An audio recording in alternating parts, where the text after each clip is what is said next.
rumah Yoso, ya Bang ya, di rumah Yoso malam ini kita dalam keadaan sehat walafiat. Amin. Kemudian sholawat serta salam ya, tak lupa kita selalu sanjung agungkan kepada Nabi kita, Nabi Muhammad SAW yang kita nantikan selalu ya syafaatnya di yaumul akhir.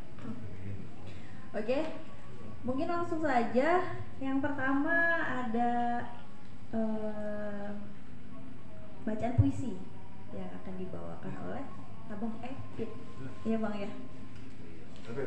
Abang Epit. Epit di mana itu dan di sini?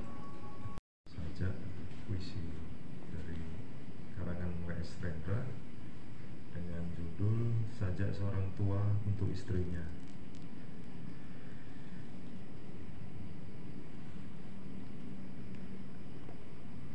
Aku tulis sajak ini untuk menghibur hatimu, sementara kau kenangkan encokmu. Kenangkanlah pula masa remaja kita yang gemilang,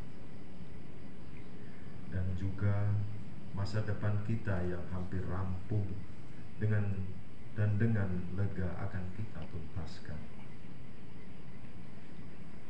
Kita tidaklah sendiri dan terasing dengan nasib kita, karena soalnya adalah hukum sejarah kehidupan. Suka duka kita bukanlah istimewa, karena setiap orang mengalaminya. Hidup tidaklah untuk mengeluh dan mengaduh. Hidup adalah untuk mengolah hidup, bekerja, membalik tanah, memasuki rahasia langit dan samudera, serta mencipta dan mengukir dunia. Kita menyandang tugas, karena tugas adalah tugas, bukannya demi sorga atau neraka, tetapi demi kehormatan seorang manusia. Karena sesungguhnya lah kita bukan debu, meski kita telah reot, tua, renta, dan kelabu. Kita adalah kepribadian, dan harga kita adalah kehormatan kita. Olehlah lagi ke belakang, ke masa silam yang tak seorang pun kuasa menghapusnya. Lihatlah betapa tahun-tahun kita penuh warna. 90 tahun yang dihelai napas kita, 90 tahun yang lalu bangkit melawan tahun-tahun lama yang porak-poranda. Dan kenanglah pula bagaimana kita dahulu tersenyum senantiasa menghadapi langit dan bumi, juga nasib kita. Kita tersenyum bukanlah karena bersandiwara, bukan karena senyuman adalah suatu kedok, tetapi sikap kita untuk Tuhan, manusia sesama, nasib dan kehidupan.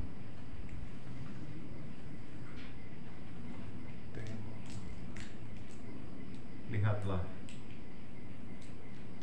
90 tahun penuh warna. Kenangkanlah bahwa kita telah selalu menolak menjadi koma. Kita menjadi goyah dan bongkok karena usia nampaknya lebih kuat dari kita. Tetapi kita bukanlah karena kita terkalahkan. Aku tulis saja ini untuk menghibur hatimu, sementara kau kenangkan encok. Kenangkanlah pula bahwa kita ditantang 100 dewa. Akan malam ini novel yang berjudul Pulang, terbit pada tahun 2018, yang penerbitnya itu dari Diva Press gitu ya Bang ya, oleh Taufik Rinaldi. Abang silakan. Ini masih yang baru datang boleh sih ke sini. Ini aja ini. Iya, boleh ke sebelah sini boleh. Iya tuh, itu pintu juga tuh. Itu kafe tuh. Ada Adit loh. Ada Adit. Ya, yang baru datang ya, di sebelah ada kopi dan teh dan air putih. Jadi boleh diambil sendiri ya, kalau mau minum. gitu, nggak perlu diantar-antar ya. Kita mandiri aja nggak apa-apa. Oke, Abang Renaldi, selamat malam Abang. Selamat malam. Nggak terjawab aku mengucapkan selamat malam ya. Assalamualaikum warahmatullahi wabarakatuh. Waalaikumsalam warahmatullahi wabarakatuh. Abang, ini judulnya, novelnya judulnya Pulang. Apa sih Bang yang melatar belakangi gitu? Kenapa nulisnya Pulang? Ya, jadi Pulang ini kan sebetulnya kumpulan cerita, perenungan, kesedihan, kemarahan, kebingungan ya dalam perjalanan sebagian perjalanan hidup saya ketika memutuskan untuk pulang kembali ke Metro untuk menemani ibu saya waktu itu tahun 2015. Nah, jadi dalam setiap perjalanan itu kan ada semacam kayak perenungan ya, apa sih sebenarnya yang sedang saya lakukan, apa latar belakangnya, apa yang mendorong saya. Semua itu menurut saya sih, untuk diri saya sendiri sebetulnya itu perlu dicatat gitu. Kenapa? Karena saya tahu pulang itu bukan keputusan yang mudah, ya kan? Pulang itu nggak mudah gitu. Sehingga mungkin siapa tahu manusiawi ya, dalam perjalanan itu saya lupa gitu. Kenapa nih saya pulang? Kenapa saya harus bertahan misalnya? Kenapa saya harus nggak boleh bimbang gitu? Nah, itu yang saya catat dalam buku Pulang ini gitu. Terus lebih seperti pengingat buat diri saya sendiri. Nah, dia saya jadikan sebuah buku untuk membaginya pada orang lain yang mungkin punya pengalaman atau perenungan yang sama. Nah, kalau ya jadi kan Yomi sebelumnya sempat baca nih Bang bukunya. Isinya itu Yomi sebagai anak toyib ya, anak rantau gitu ya, anak rantau juga, anak toyib sebagai kan Bang toyib gitu. Nah, sebagai anak rantau. Iya. Kalau bang bapak maksud lo Bang Toyib. Oh iya. Jadi Oke. anak muda, anak toyib gitu ya. Memang rantau juga itu bacanya kayak wah iya nih sebagai anak yang jarang pulang gitu tuh merasa agak tertampar juga gitu. Memang dari pengalaman pribadi ternyata gitu ya Bang. Iya. Abangnya juga merantau juga. Iya. Nah, terus apakah nih kalau aku bacanya kenapa sih di dalam bukunya ya? Kalau dari aku pribadi nih Bang ya, adakah ini Bang trauma gitu dengan sosok ayah, karena kan yang tergambarkan di situ aku sekilas bacanya gitu ya, sosok ayahnya tuh yang keras gitu kan. Apakah ada trauma atau memang gimana tuh? Oh enggak, jadi ada dua tokoh ayah ya dalam novel Pulang itu. Pertama ayahnya ibu saya, itu kemungkinan di awal-awal gitu ya, yang dia ngejar gadis kecil namanya Ina. Terus dia udah ngos-ngosan, marah, berkeringat gitu yang merah gitu ya. Nah itu saya manggilnya ayahangku, jadi itu kakek saya, jadi kakek dari ibu saya. Nah tokoh ayah saya sendiri sih rasanya nggak banyak muncul lah seenggaknya, karena memang dalam perjalanan hidup saya nggak banyak ruang cerita tentang ayah kandung saya, karena ayah kandung saya itu sudah meninggal ketika saya masih umur 6 tahun. Nah, tapi dia jadi patokan atau buat saya pribadi itu sebuah catatan penting, karena sejak ayah saya meninggal itulah kemudian ibu saya jadi orang tua tunggal, dia berperan ganda gitu. Sampai ya saya tua kan seperti sekarang gitu. Nah, dua-duanya bukan yang kejam. Kalau yang pertama tadi itu ayahku itu ya itu karena mereka miskin ya. Ibu saya miskin, itu di pengungsian ceritanya. Di pengungsian, terus ibu saya tuh rada badung ya masa kecilnya itu. Jadi dia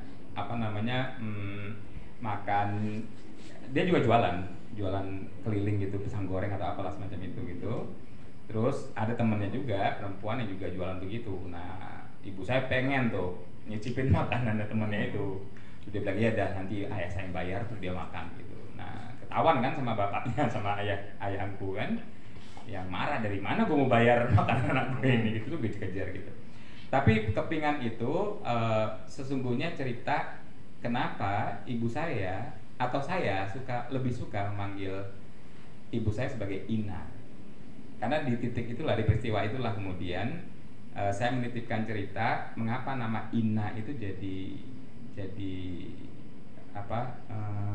punya makna gitu. Jadi Ina itu saya maknai ya dari cerita ibu saya ya, itu panggilan sayang sekali dari ayahnya gitu. Kalau ayah saya sendiri hampir nggak banyak cerita di situ. Oke, kalau ini ada nggak nih abang-abang yang mau share atau mau nanya? Kakak, abang-abang mungkin? Abang Epit? Lagi? Belum. Atau gimana, Yomi pas baca itu bagaimana misalnya yang paling segan yang saya tanya ya? Oh iya boleh. Yang mana tuh, bagaimana tuh yang Yomi mengena gitu, atau apa kesan umumnya ketika membaca itu? Ke ibu sih, jadi kalau Yomi ngelihatnya lebih ini perempuan gitu ya, kita tuh bener-bener yang dituntut untuk multi talent banget gitu ya. Maksudnya multi talent itu bukan secara fisik yang kita bisa mengerjakan semuanya, tapi hati kita gitu ya, isi kepala kita, logika kita tuh bener-bener yang harus balance, harus bisa memaintain semuanya gitu. Jadi di situ bener-bener ngelihat repot banget loh jadi perempuan gitu ya, kayak kita sabar dan harus bisa balance nih, anaknya banyak gitu, tapi kemudian gimana kita tuh bisa ngasih kasih sayangnya, perhatiannya, respectnya, itu semuanya bisa balance sampai kemudian mereka tuh nggak ada yang ngerasa jealous gitu, kok dianya begini dan aku begini gitu. Itu jadi ngerasa berat banget. Dan ngelihatnya karena Yomi itu lagi-lagi yang jadi anak yang jarang banget pulang gitu ya bang ya, jadi gitu ya gitu ya perasaan orang tua tuh kalau kita nggak menghubungi gitu atau kita nggak pulang gitu tuh gitu ya. Iya. Kalau Jadi saya kira persis itu salah satu yang saya rasa yang ingin saya sampaikan dalam buku pulang itu. Jadi gini loh, kalau kita berani bertanya pada diri sendiri, seberapa jauh sih kita mengenal ibu kita, ya kan? Sejak kita lahir dia udah jadi ibu, selesai itu identitasnya bagi kita ya. Gimana kita jadi ibu gitu, yang sempurna merawat kita gitu kan, yang harus menerima kita apa adanya gitu kan. Dia jadi ibu titik gitu. Padahal ibu dimanapun dia kan punya identitas lain, manusia yang punya sejarah juga, punya ketakutan juga, punya kecemasan juga, dan punya latar belakang juga. Jadi awalnya dulu saya ketika remaja itu seringkali merasa bingung tuh dengan sikap ibu saya ya. Jadi misalnya ibu saya bercerita tentang, nggak mengeluh lah, tapi dia bercerita tentang kelakuan salah satu anaknya gitu ya. Saya yang cenderung pendekatan sangat rasional dalam hidup itu, kemudian ngerasa oke, saya dengarkan ibu saya cerita, kemudian saya pikir oke, ini akar persoalannya, mungkin begini cara mengatasinya gitu ya. Nah ya kata ibu saya, ya mak pertimbangkan gitu kan. Ternyata terjadi lain gitu. Jadi saya pikir ibu saya mengambil sikap A atau B seperti yang sudah kami bicarakan gitu, enggak, beda banget gitu. Nah awalnya saya jengkel kan gitu, ya nggak bakal selesai lah masalahnya kok begini, berlarut dan seterusnya gitu. Nah ada banyak sekali hal-hal yang saya tidak mengerti tentang pilihan sikap ibu saya gitu ya. Dan kemudian ketika saya menampingi ibu saya di sini, punya banyak waktu akhirnya kan ngobrol sama ibu saya kan. Jadi kami duduk di teras misalnya ngobrol, atau ketika saya nemenin dia tidur ngobrol gitu kan. Jadi saya pikir ini kan manusia ya, apa cerita dia sebetulnya sebagai manusia, sebagai perempuan misalnya, pernah nggak dia jatuh cinta? Iya kan? Pernah nggak ibu anda jatuh cinta? Laki-laki lain, siapa laki-laki lain yang pernah dia jatuh cinta? Misalnya, benarkah dia memang jatuh cinta pada ayah saya, atau jangan-jangan itu bukan soal cinta, terpaksa misalnya, atau hitungan taktis misalnya gitu, nggak tahu. Ya kita kembali ke zaman juga ya, zaman itu apa yang terjadi dengan macam. Nah jadi pulang ini sebetulnya tafsir saya itu menggali, ketika ngobrol sama ibu saya itu, misalnya ketika saya tanya, kami sedang duduk nih di teras rumah ya waktu itu, Terus pagi-pagi nih gitu. Terus kan di rumah ibu saya yang di Gambir Timur ya, Jalan Diponegoro itu kan itu jalan utama. Jadi kalau pagi itu rame itu anak sekolah, orang kantor dan lain. Terus karena kami keluarga tua istilahnya, rata-rata mereka kenal kan. Nah, ya, ayo mak, nah, gitu kan. Dan pasti ada tegur sapa dan lain-lain. Nah kemudian kan jadi gosip tuh pagi hari gitu. Oh ini anaknya si itu, di mana dia sekarang? Karena aku pendatang, karena aku baru datang. Aku tuh ninggalin Metro itu ketika lulus SMP. Metro ke Bandar Lampung, terus ke Jogja, terus di Jakarta, gitu kan bekerja gitu. Jadi ada banyak hal-hal di Metro yang terjadi yang saya nggak tahu kan. Orang-orangnya, saya tahu ketika masa kecil saya punya memori gitu, si A, si B, si C gitu. Tapi apa yang terjadi pada mereka saya kan nggak tahu. Nah itu ibu saya cerita gitu kan misalnya, ini begini, oh ini si ini begini begitu gitu ya. Misalnya kemudian saya membayangkan ada banyak cerita orang-orang itu, ini bukan gosip atau rumors ya. Jadi misalnya oh itu anaknya kemudian di penjara gitu, atau ininya narkoba atau apa gitu kan, bercerai dan lain-lain. Nah dari cerita itu misalnya saya membayangkan, saya baru menyadari gitu betapa kuatnya, atau menurut saya pribadi subjektif sekali tentu saja, betapa berhasilnya ibu saya mendidik anak-anaknya. Anaknya ada 11 men, dan dia janda, ya kan? Saya bayangkan, saya udah jadi orang tua kan, udah punya anak 2 gitu kan. Itu rasanya ngedidik ya. Itu buku-buku dari sini kan semua untuk urusan itu gitu. Saya belajar untuk memahami bagaimana parenting dan lain-lain gitu ya. Dan ibu saya kan kita tinggal hasilnya kan sekarang gitu misalnya. Oke lah, ada juga ada kakak saya atau saya sendiri juga mungkin ada Bandungnya, ada belok-beloknya dalam hidup, pasti ada gitu. Tapi relatif saya bisa bilang bahwa anak-anak yang lahir dan besar di rumah saya relatif lah berhasil. Setidak-tidaknya dia tahu mana yang benar. Setidak-tidaknya. Jadi kalaupun belok kanan, belok kiri gitu ya, dia tahu kemana jalan pulang. Setidak-tidaknya menurut pendapat saya. Nah itu kan luar biasa. Dan saya coba ingat-ingat gimana sih dulu ibu saya itu ya, dia bangun biasanya jam 2 malam, oke? Nah, dia tahajud. Itu biasanya saya kalau pas masih SMP, masih SMA itu, atau liburan kuliah itu ya, itu saya baru pulang dari keluyuran. Dia sholat malam kan di ruang tengah gitu ya. Terus udah tuh nggak tidur lagi, itu mungkin ngaji atau apa, terus beres-beres. Kemudian jam 6 pagi dia harus ke pasar. Ya, pasar dia berdagang terus sampai nanti menjelang maghrib dia pulang. Dan saya sering mencoba kan dagang di pasar untuk ibu saya. Ketika pulang itu kamu udah gak punya tenaga, asli. Datang tuh lemes gitu. Ya kan, ini capek banget kan. Itu pasar tradisional kan, bukan pasar modern. Nah, itu capek. Kemudian nggak ada waktu. Saya bilang bahwa nggak ada waktu buat ibu saya untuk misalnya menasehati atau gimana nak, kamu kuliahnya gimana gitu deh. Belum lagi background ibu saya yang pendidikannya hanya sampai kelas 3 SD. Jadi percakapan tentang kurikulum misalnya, tentang nilai ujian misalnya, itu beyond, itu di luar ini dia gitu. Bukan dia bodoh ya. Itu kenapa saya belajar dari ibu saya bahwa ijazah tidak berarti bahwa kamu pintar gitu. Saya tahu ibu saya dan saya itu pintar. Nah, kan saya tanya-tanya gitu, gimana ya cara emak dulu, kami gimana sih gitu kan, penasaran saya gitu. Mungkin dulu ibu nggak baca yang buku-buku parenting, jelas, parenting gitu, enggak, tapi wah kita bisa seperti ini gitu. Iya gitu kan, nggak mana ada parenting gitu ya. Gitu. Ibu saya pernah membaca, jadi baca Al-Quran, tafsir itu sudah jelas. Kemudian dia suka membaca novel-novelnya Hamka. Dulu saya ingat dia berlangganan bukan Femina. Dulu ada Kartini. Ya. Terus ada Amanah atau apa gitu, majalah perempuan yang Muslim gitu dulu mulai ada tuh. Amanah atau apa gitu. Itu masih anunya Kartini juga. Tempo jelas, Tempo dari zaman kakek saya itu. Jadi rumah saya itu dulu. Nah, dia gemar membaca, tapi jelas kalau buku-buku dan dia tidak kan. Nah, ya itu saya mikir gitu. Saya udah coba sih ingat ke diri saya sendiri lagi gitu ya. Gimana sih dulu ibu saya didik saya gitu, ya kan? Apa caranya gitu kan? Ya itu saya nggak ketemu, saya tanya sama dia gitu. Ya dia bilang nggak tahu ya.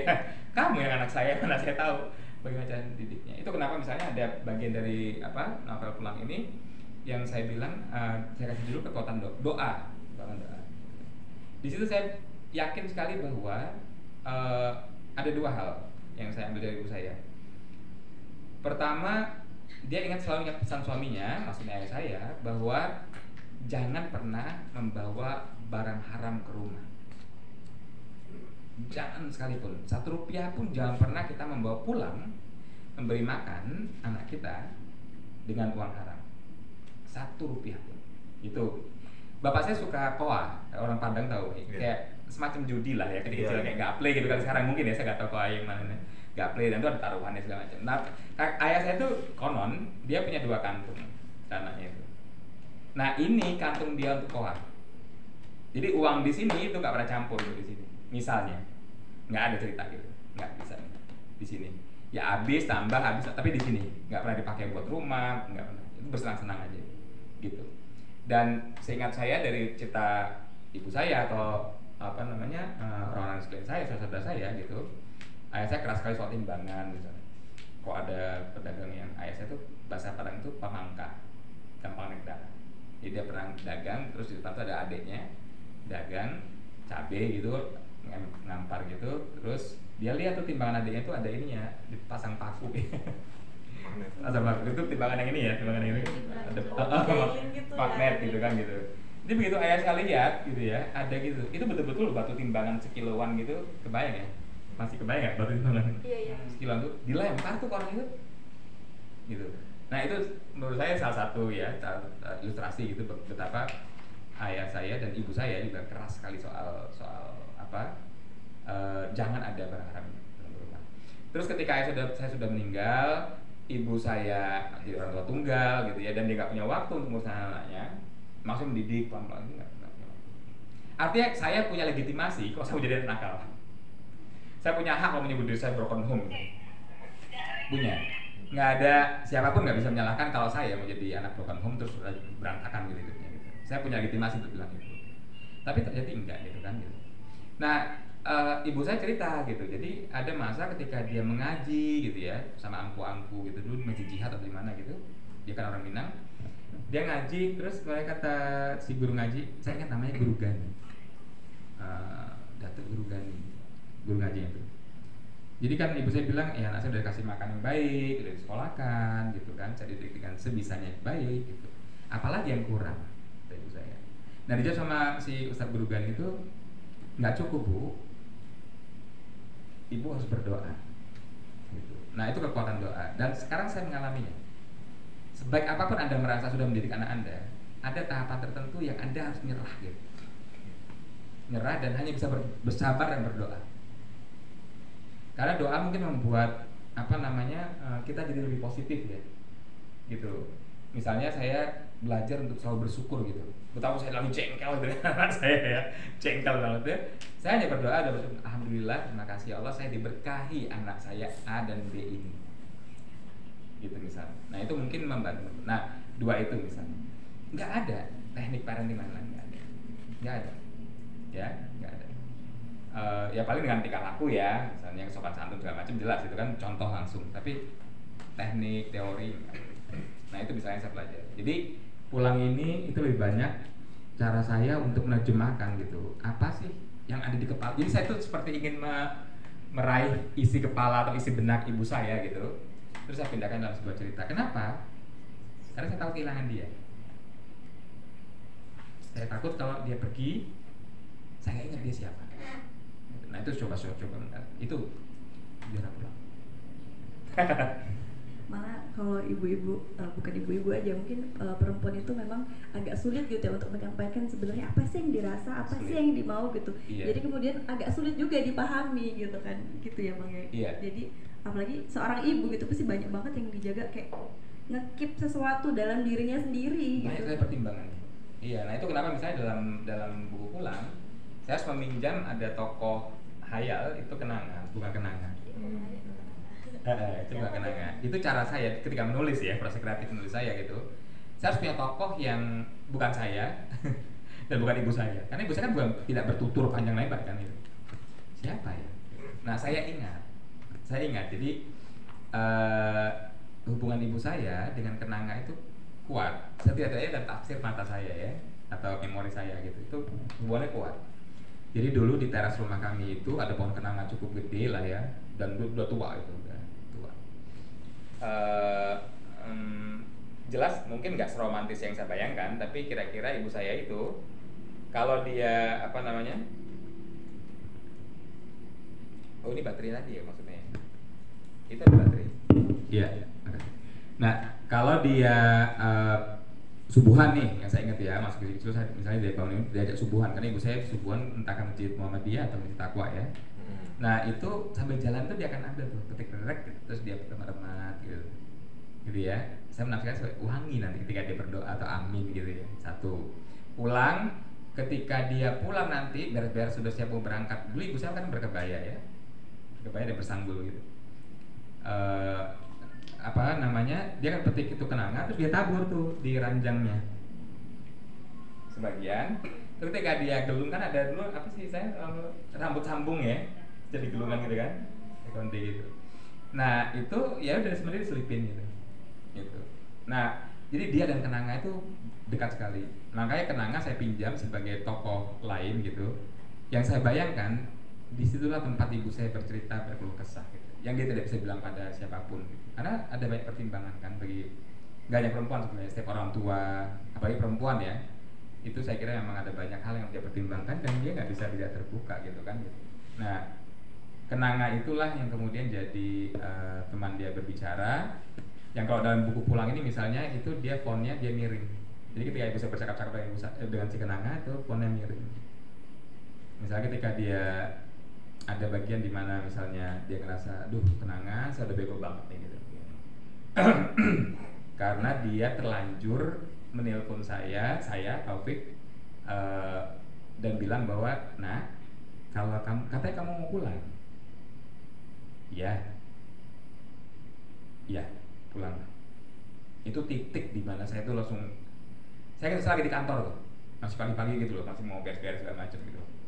Terus telepon dari nomor telepon ibu saya gitu kan, itu saya kaget karena biasanya kalau dari nomor telepon ibu saya nggak pernah telepon duluan, pasti kita anak-anaknya kan yang dulu. Nah kalau telepon dari dia, biasanya yang terjadi adalah kakak saya yang sebetulnya atau adik saya yang telepon terus bilang bahwa enak lagi dirawat atau apa gitu, sesuatu yang tidak mengenakan gitu. Saya udah kaget gitu kan. Ternyata suara ibu saya, terus ngobrol-ngobrol, terus ibu saya ketawa-tawa, dia bilang bahwa katanya kau niat betul sudah mau pulang. Iya nak, gitu kan. Saya tuh 2 tahun bernegosiasi sama ibu saya tuh boleh pulang.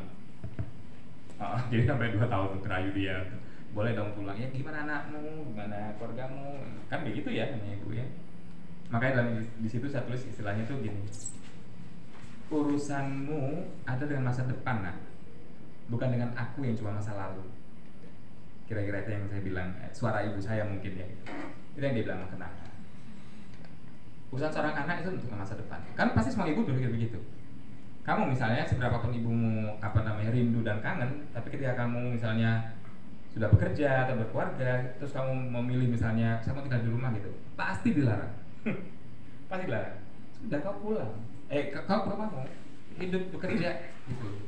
Nah, jadi bagi seorang ibu dimanapun, urusan anaknya adalah urusan masa depan. Dia adalah masa lalu yang tidak perlu dipikirkan. Ya. Bang, terus kemudian suksesnya kalau menurut abang ya, suksesnya seorang anak itu tuh kayak gimana bang? Saya nggak tahu karena itu pun pertanyaan saya yang saya tuang banyak dalam beberapa bagian di kenanga gitu. Misalnya aja ada banyak pertanyaan dalam diri saya sendiri, betulkah saya pulang itu untuk berbakti? Misalnya kan keren tuh kedengarannya ya, ada anak udah bekerja gaji besar segala macam di Jakarta, terus memutuskan untuk mengundurkan diri gitu ya. Mungkin merasa kayak PGR gitu ya, keren nih saya. Tapi pertanyaan pada diri saya sendiri, betulkah saya berbakti sebetulnya? Atau sesungguhnya saya sedang berada pada titik yang sangat egoistik gitu. Di titik tertentu hidup saya sangat egoistik gitu. Saya mencari bisa sebut pahala atau keberkahan atau apa gitu. Jadi ini bangga ibu saya gitu. Jadi saya bahkan curiga dengan diri saya sendiri gitu. Apakah saya anak yang baik buat ibu saya? Belum tentu. Ya kan? Itu pertanyaan abadi abadi sepanjang masa gitu ya. Nah, kalau pertanyaannya gimana sih anak yang sukses dalam pengertian apa, capaian-capaian atau apa gitu? Apapun. Ya kalau dalam pilihan saya seperti yang sekarang saya pilih adalah dia tahu makna yang hakiki dari kehidupannya. Dia memasang goals atau tujuan itu. Dia memilih apa yang paling hakiki buat dia. Apa yang paling penting kan kita hidup tuh tipuannya banyak ya teman-teman ya, tipuan tuh banyak ya Dede. Jadi kita digempur habis-habisan tiap hari gitu kan. Namanya sukses itu misalnya ya kamu kuliah, nikah, punya rumah, gaji tetap gitu kan. Kalau kamu PNS jadi pejabat, tetap jadi gitulah pokoknya standar pedagang standar. Saya kira itu masalah kita semua, itu masalah eksistensial kita semua gitu. Jadi memaknai apa yang berhasil itu memang dari kita gitu. Jadi mungkin misalnya ada orang yang akan bilang bahwa lu bego banget ya Fik ya, dengan pekerjaan apa segala macem gitu kan, pulang gitu. Dan mungkin ada orang yang berpikir bahwa kalau sekarang diukur gitu, saldo tabungan gue berapa, saldo tabungan teman gue yang bekerja di Jakarta berapa gitu, yang bilang bego, ini gagal total hidupnya si Taufik nih misalnya gitu. Ya nggak tahu. Jadi artinya kamu yang harus menemukan sendiri gitu. Setiap anak harus menemukan sendiri apa yang paling penting gitu. Kalau ketika 2015 saya kira yang paling penting ibu saya. Jadi kalau saya merasa saya berhasil dalam hidup saya, ya ibu saya, merawat ibu saya gitu. Ini juga masalah terbesar dalam hidup saya sih, karena saya itu udah lama itu nggak pengen hidup lagi.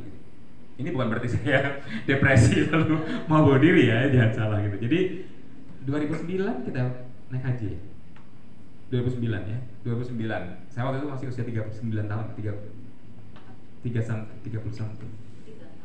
36-an ya. Nah, itu karena berkah dari Linda gitu. Tiba-tiba iseng satu hari kita ngobrol terus kita naik haji yuk gitu. Karena begitu deh.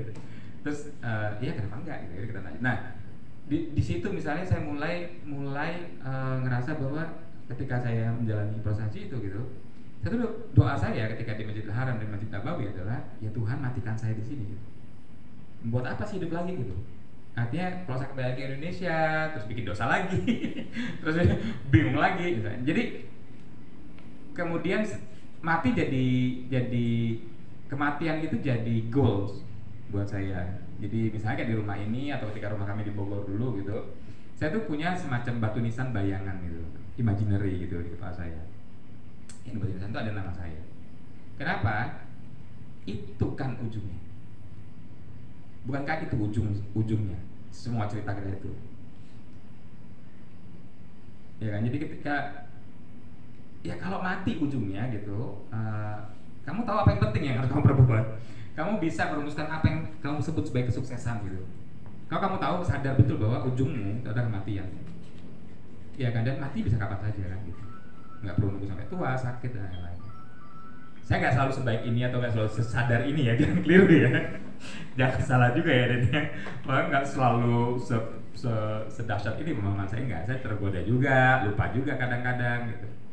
Ya tapi kira-kira kalau disebut itu sukses apa ya? Coba kamu taruh tuh secara imaginary ada batu nisan, ada tulisan namamu di depanmu. Terus apa yang kamu kerjakan sebelum kamu ada di bawah batu nisan itu? Apapun jawabannya, itulah kesuksesan buat tiap orang. Jadi karena setiap orang lagi-lagi punya goals kehidupannya masing-masing gitu tuh. Ya lu sukses ketika lu udah nyampe goals dari apa yang memang goals hidup lu gitu Yeah. Sebagai kurang lebihnya. So, abang-abang, kakak-kakak ada yang mau Saya. Oke, bang dulu. Kalau Oke, naik bang. jadi, oh iya. Iya. Menarik sekali ya sebenarnya. Tahun lalu tuh akhir tahun itu Bang Topik tuh ngasih buku ini ke saya gitu kan. Pas sore-sore kita ngobrol di sini gitu kan. Oh dapat buku gua belum saya gitu kan. Akhirnya pulang saya baca itu malam pagi ketemu 3 hari kalau nggak keliru itu selesai. Jadi kalau saya kan melihat buku itu apalagi karya sastra itu ya itu memang memberikan banyak kemungkinan-kemungkinan baru gitu kan, dari sisi bentuk, apalagi cerita kan gitu. Cuman yang saya dari awal bertanya-tanya kenapa bentuknya ini fragmen gitu ya, ada editornya juga di sini ya. Lo kita baca. Jadi saya tuh kalau buku itu saya selalu mulai baca dari halaman yang paling depan itu sampai semuanya, editornya siapa, penerjemahnya siapa, nyetaknya di mana gitu ya. Karena itu orang-orang yang bekerja di balik buku itu bukan cuma penulisnya gitu. Jadi saya menghormati orang-orang itu gitu selain penulisnya gitu kan. Jadi kita lihat, oh akhirnya tapi barusan terjawab ya kenapa. Dari itu sih saya cuma bisa bilang pas selesai, ini sayang amat, ini harusnya bisa lebih tebal dari ini, itu yang pertama gitu ya. Terus yang kedua, ini Bang Taufik menulisnya itu kan fragmennya pendek-pendek dulu, semacam kayak memberi, ini tafsiran saya ya, memberikan ruang untuk pembaca itu mengerti apa yang ingin dia katakan gitu. Karena diksinya ini, buku ini walaupun tipis begini, berat sekali memang gitu ya. Sampai akhirnya dari awal aku kira kenanga itu orang, ternyata di pertengahan sebelum baru lembar awal akhirnya ketahuan ini, oh ini imajiner nih, saya bilang gitu kan. Cuma saya melihat kamu itu juga sebagai diri saya gitu ya, tidak sebagai Taufik Rinaldi di situ gitu kan. Memang saya melihat ada jebakan yang dibikin oleh Bang Taufik di situ gitu kan. Gitu. Jadi saya akhirnya paham, dari situ saya mikir ya, ini harusnya bisa lebih panjang dari ini, bisa lebih tebal dari ini, bisa lebih kompleks dari ini gitu. Karena saya sudah kebayang gitu ya, tokoh ini akhirnya diberitahukan itu kan perlahan-lahan gitu. Bertempur setiap hari di pasar pagi. Kebetulan rumah saya tuh 100 meter dari pasar gitu kan. Kalau pasar itu saya dari SMP SMA itu saya lewat tiap hari karena harus ke terminal gitu kan. Jadi saya tahu betul baunya dan segala macam gitu. Terus akhirnya kenapa? Oh ini sayang banget, harusnya bisa bercerita soal kondisi pasar waktu itu.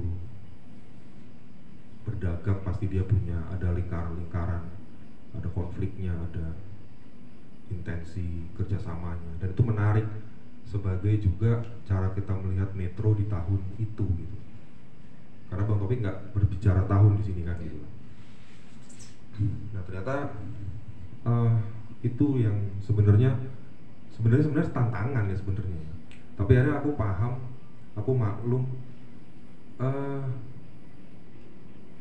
karena saya juga mengalami hal yang sama gitu. Jadi saya sejak pulang ke metro itu kan 2009, mulai 2010 itu saya mencoba untuk, ibu saya meninggal 2010 bulan Juli. 2009 saya pulang, ibu saya meninggal 2010 gitu kan. Saya berusaha untuk menyusun cerita dari ibu saya gitu ya.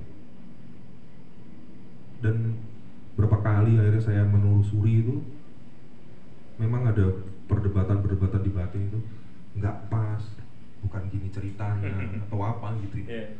Oh iya, akhirnya aku nggak kepikiran waktu itu nulis kayak Bang Taufik ini gitu. Akhirnya mangkrak ya proyek itu gitu kan.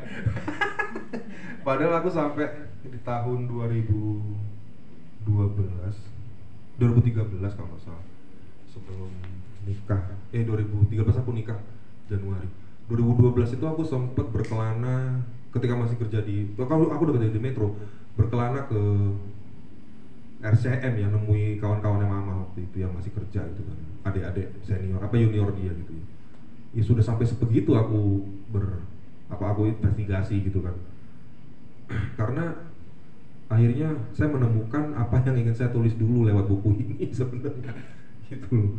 Jadi oh iya juga, apa gua nggak tulis kayak gini ya gitu, lebih intens ya dan diksinya ini berat ya, kayak ini banyak ini yang saya coret-coret ini, kayak nah misalnya ini yang halaman 27 ini ya. Halaman 27 ini saya juga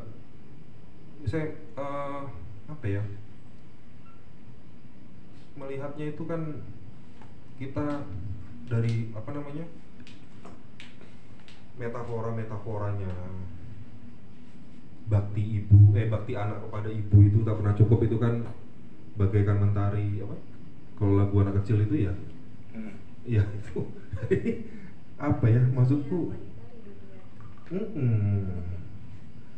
apa ya dikembangkan lagi gitu. Jadi kurang ajar sebenarnya. Ini dia apa Bang Taufik ini mengembangkan apa ya metafora yang sebenarnya sederhana, yang dari kecil kita sudah sering dengar ya, bagaikan dibacain mungkin beda. Oke, yang ini nah ini lalu mulai menulis dalam buku catatan halaman 27 ya. Matahari mungkin memang teman hidupnya yang tak selalu sewangi pagi. Halaman 27 atau nomor 27? Halaman 27. Ada terik siang, juga senja yang sudah ia lalui tanpa suami.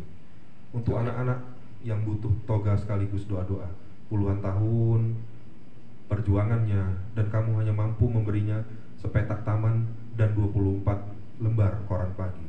Selalu saja begitu. Tidak dulu, tidak nanti, terlalu sedikit yang bisa diberi. Untuk perempuan yang kita panggil ibu, terlalu sedikit. Nah ini kan sebenarnya mengembangkan dari, ini tafsiran saya ya. Ini metafora yang sangat sederhana yang dari kecil sudah kita nyanyikan itu ya. Bagai matahari menyinari, bagai matahari menyinari, iya kan?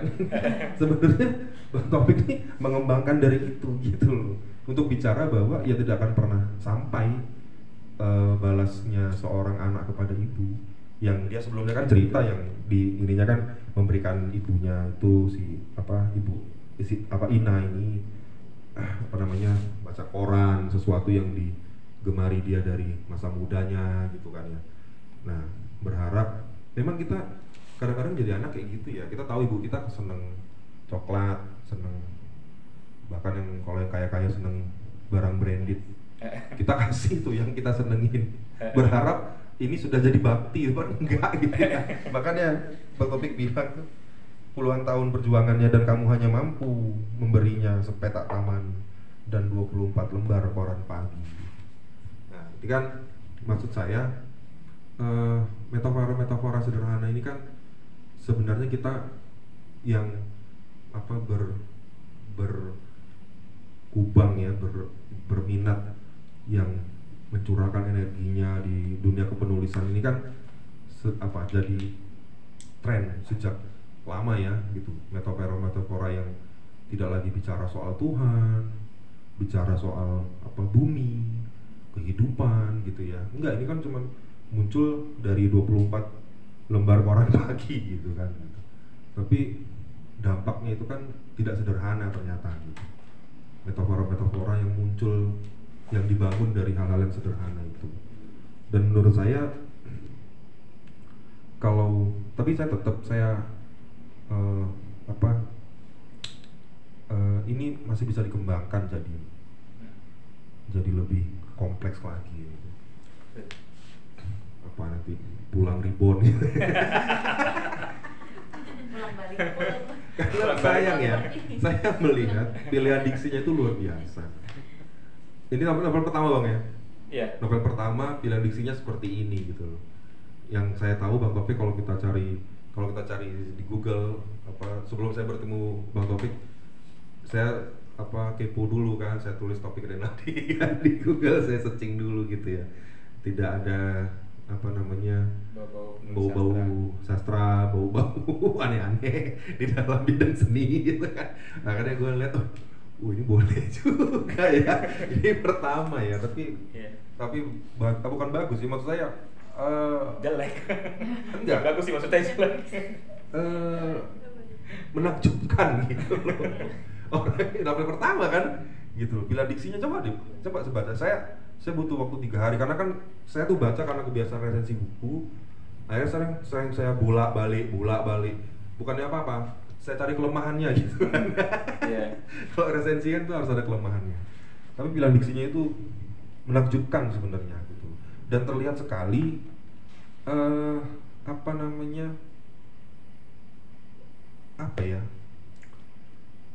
semacam memberikan pemandangan-pemandangan yang walaupun fragmen ya, walaupun kepingan-kepingan, itu sebenarnya pemandangan yang utuh. Kita dulu sering ya dikasih oleh-oleh kalau ada yang pulang naik haji itu kan kamera yang strek tuh, inget nggak sih? Iya. Strek apa sih ya itu ya kan? Itu kan sebenarnya kan fragmen-fragmen ya, potongan-potongan toh, kepingan-kepingan ya. Tapi sebenarnya itu kan dia bertema, gitu loh. Potongan cekrek, apa cekrek gitu ya. Nah gitu. Ya inilah buku inilah seperti itu gitu loh kurang lebihnya gitu. Jadi walaupun dia kepingan, tapi sebenarnya ketika dia cekrek juga masih nyambung gitu loh, masih nyambung. Dan mulai ketika intensitas pemilihan diksinya itu tidak putus ketika fragmen-fragmen itu menjadi panjang, menjadi harus butuh, saya hitung sekitar ada 10 halaman, 8 lah ya, 8 sampai 10 halaman itu pilihan diksi yang menakjubkan. Tadi saya bilang di awal menakjubkan itu juga tidak putus gitu. Saya itu kalau bikin status Facebook itu kenapa pendek-pendek gitu ya, karena saya males nulis panjang-panjang gitu, soalnya nggak dibayar sama Facebook. Gua kesel itu sebenarnya. Kenapa nggak pernah nulis status? Saya sering bilang lu statusnya pendek-pendek kan lu bisa nulis, ya gua nggak dibayar di sama Facebook, ngapain gua bikin panjang-panjang, kata gua. Itu kan sikap hidup saya gitu ya. Nah tapi walaupun pendek-pendek mencoba untuk mencari diksi, mengolah diksi yang agak mending lah gitu kan. Dan itu akhirnya kebawa gitu. Dan tapi Bang Topik juga tidak terbawa. Maksud saya ketika dia panjang akhirnya gelambiar sana sini, selamat datang. Ketika dia panjang akhirnya gelambiar sana sini gitu ya. Enggak gitu loh. Pilihan tuh masih tetap ketat gitu loh. Saya nggak tahu ini ada diskusi apa sama editor ini, saya tahu. karena yang paling kejam dari buku itu sebenarnya bukan penulisnya itu, editornya yang kejam, yang paling kejam itu. Nah jadi menurut saya simpulannya adalah ini harus dikulik lagi, ini harus diperluas lagi, karena sayang gitu loh, sayang. Jadi ceritanya juga sangat menarik ya ketika ada di mana Sibolga ya, ketika ada di Sibolga itu saya belum bisa menemukan apa yang terjadi di Sibolga itu gitu, yang hal yang sebenarnya remeh temeh yang bisa kita imajinasikan dari data-data yang mungkin ada gitu kan ya, tahun segitu gitu kan.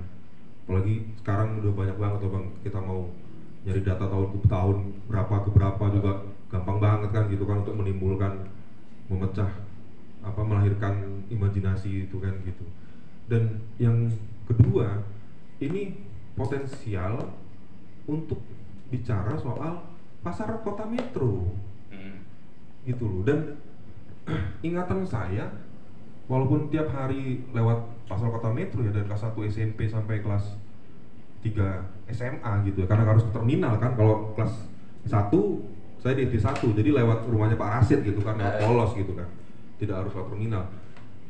Saya tidak bisa mengingat terlalu baik, menggambarkan terlalu baik, karena keluarga saya gitu loh, tidak ada yang, hanya satu orang yang berjuang di pasar gitu loh. Kalau sekarang banyak gitu loh, kalau zaman itu hanya satu orang yang berjuang di pasar gitu, paman saya yang paling tua itu kan.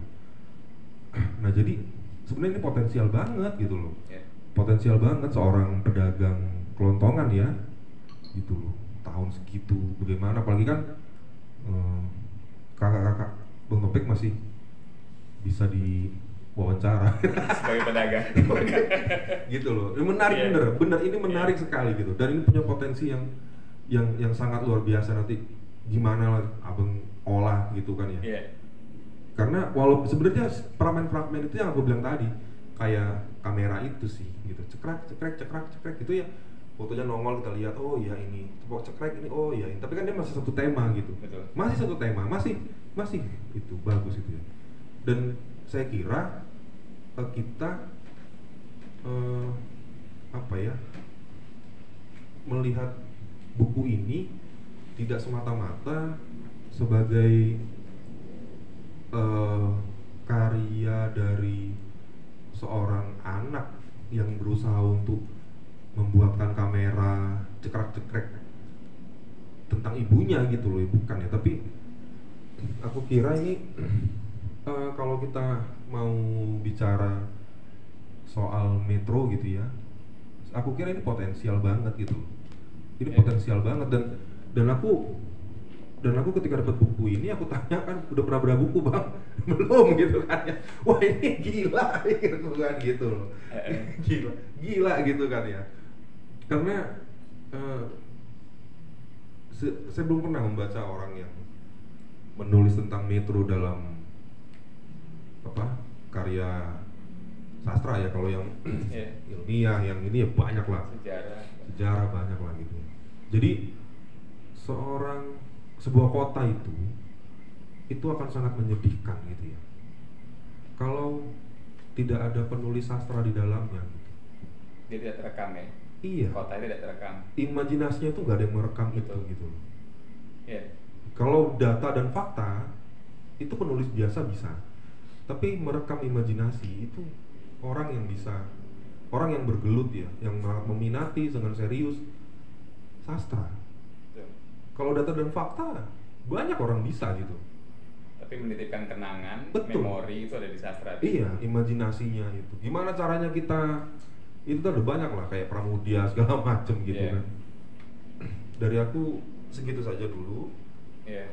Terima kasih banyak, dan ya tadi pokoknya aku mau ini dikembangkan lagi, entah bagaimana, apa ulang reborn ya, karena luar biasa ini menakjubkan gitu loh. Ulang lagi. Iya. Dan sesuatu yang menakjubkan itu harus dilanjutkan gitu loh, Bu editor. Terima kasih. Ya, aku langsung tanggapi ya. Iya, Ya, Mi ya. Iya, Bang. Nah, ini saya kira kita menginjak ke bagian yang menurut saya penting untuk kita semua ya, untuk saya dan kita semua gitu. Ini terkait dengan proses kreatif seseorang, proses kreatif kita gitu. Jadi apa namanya? Buat saya pribadi itu agak sulit membayangkan kalau orang senang membaca, tapi sampai sekarang tidak sekalipun dia pernah menulis gitu buku. Itu menurut saya agak mengejutkan gitu. Nah, keterkejutan itu saya tantang ke diri saya sendiri waktu itu gitu. Jadi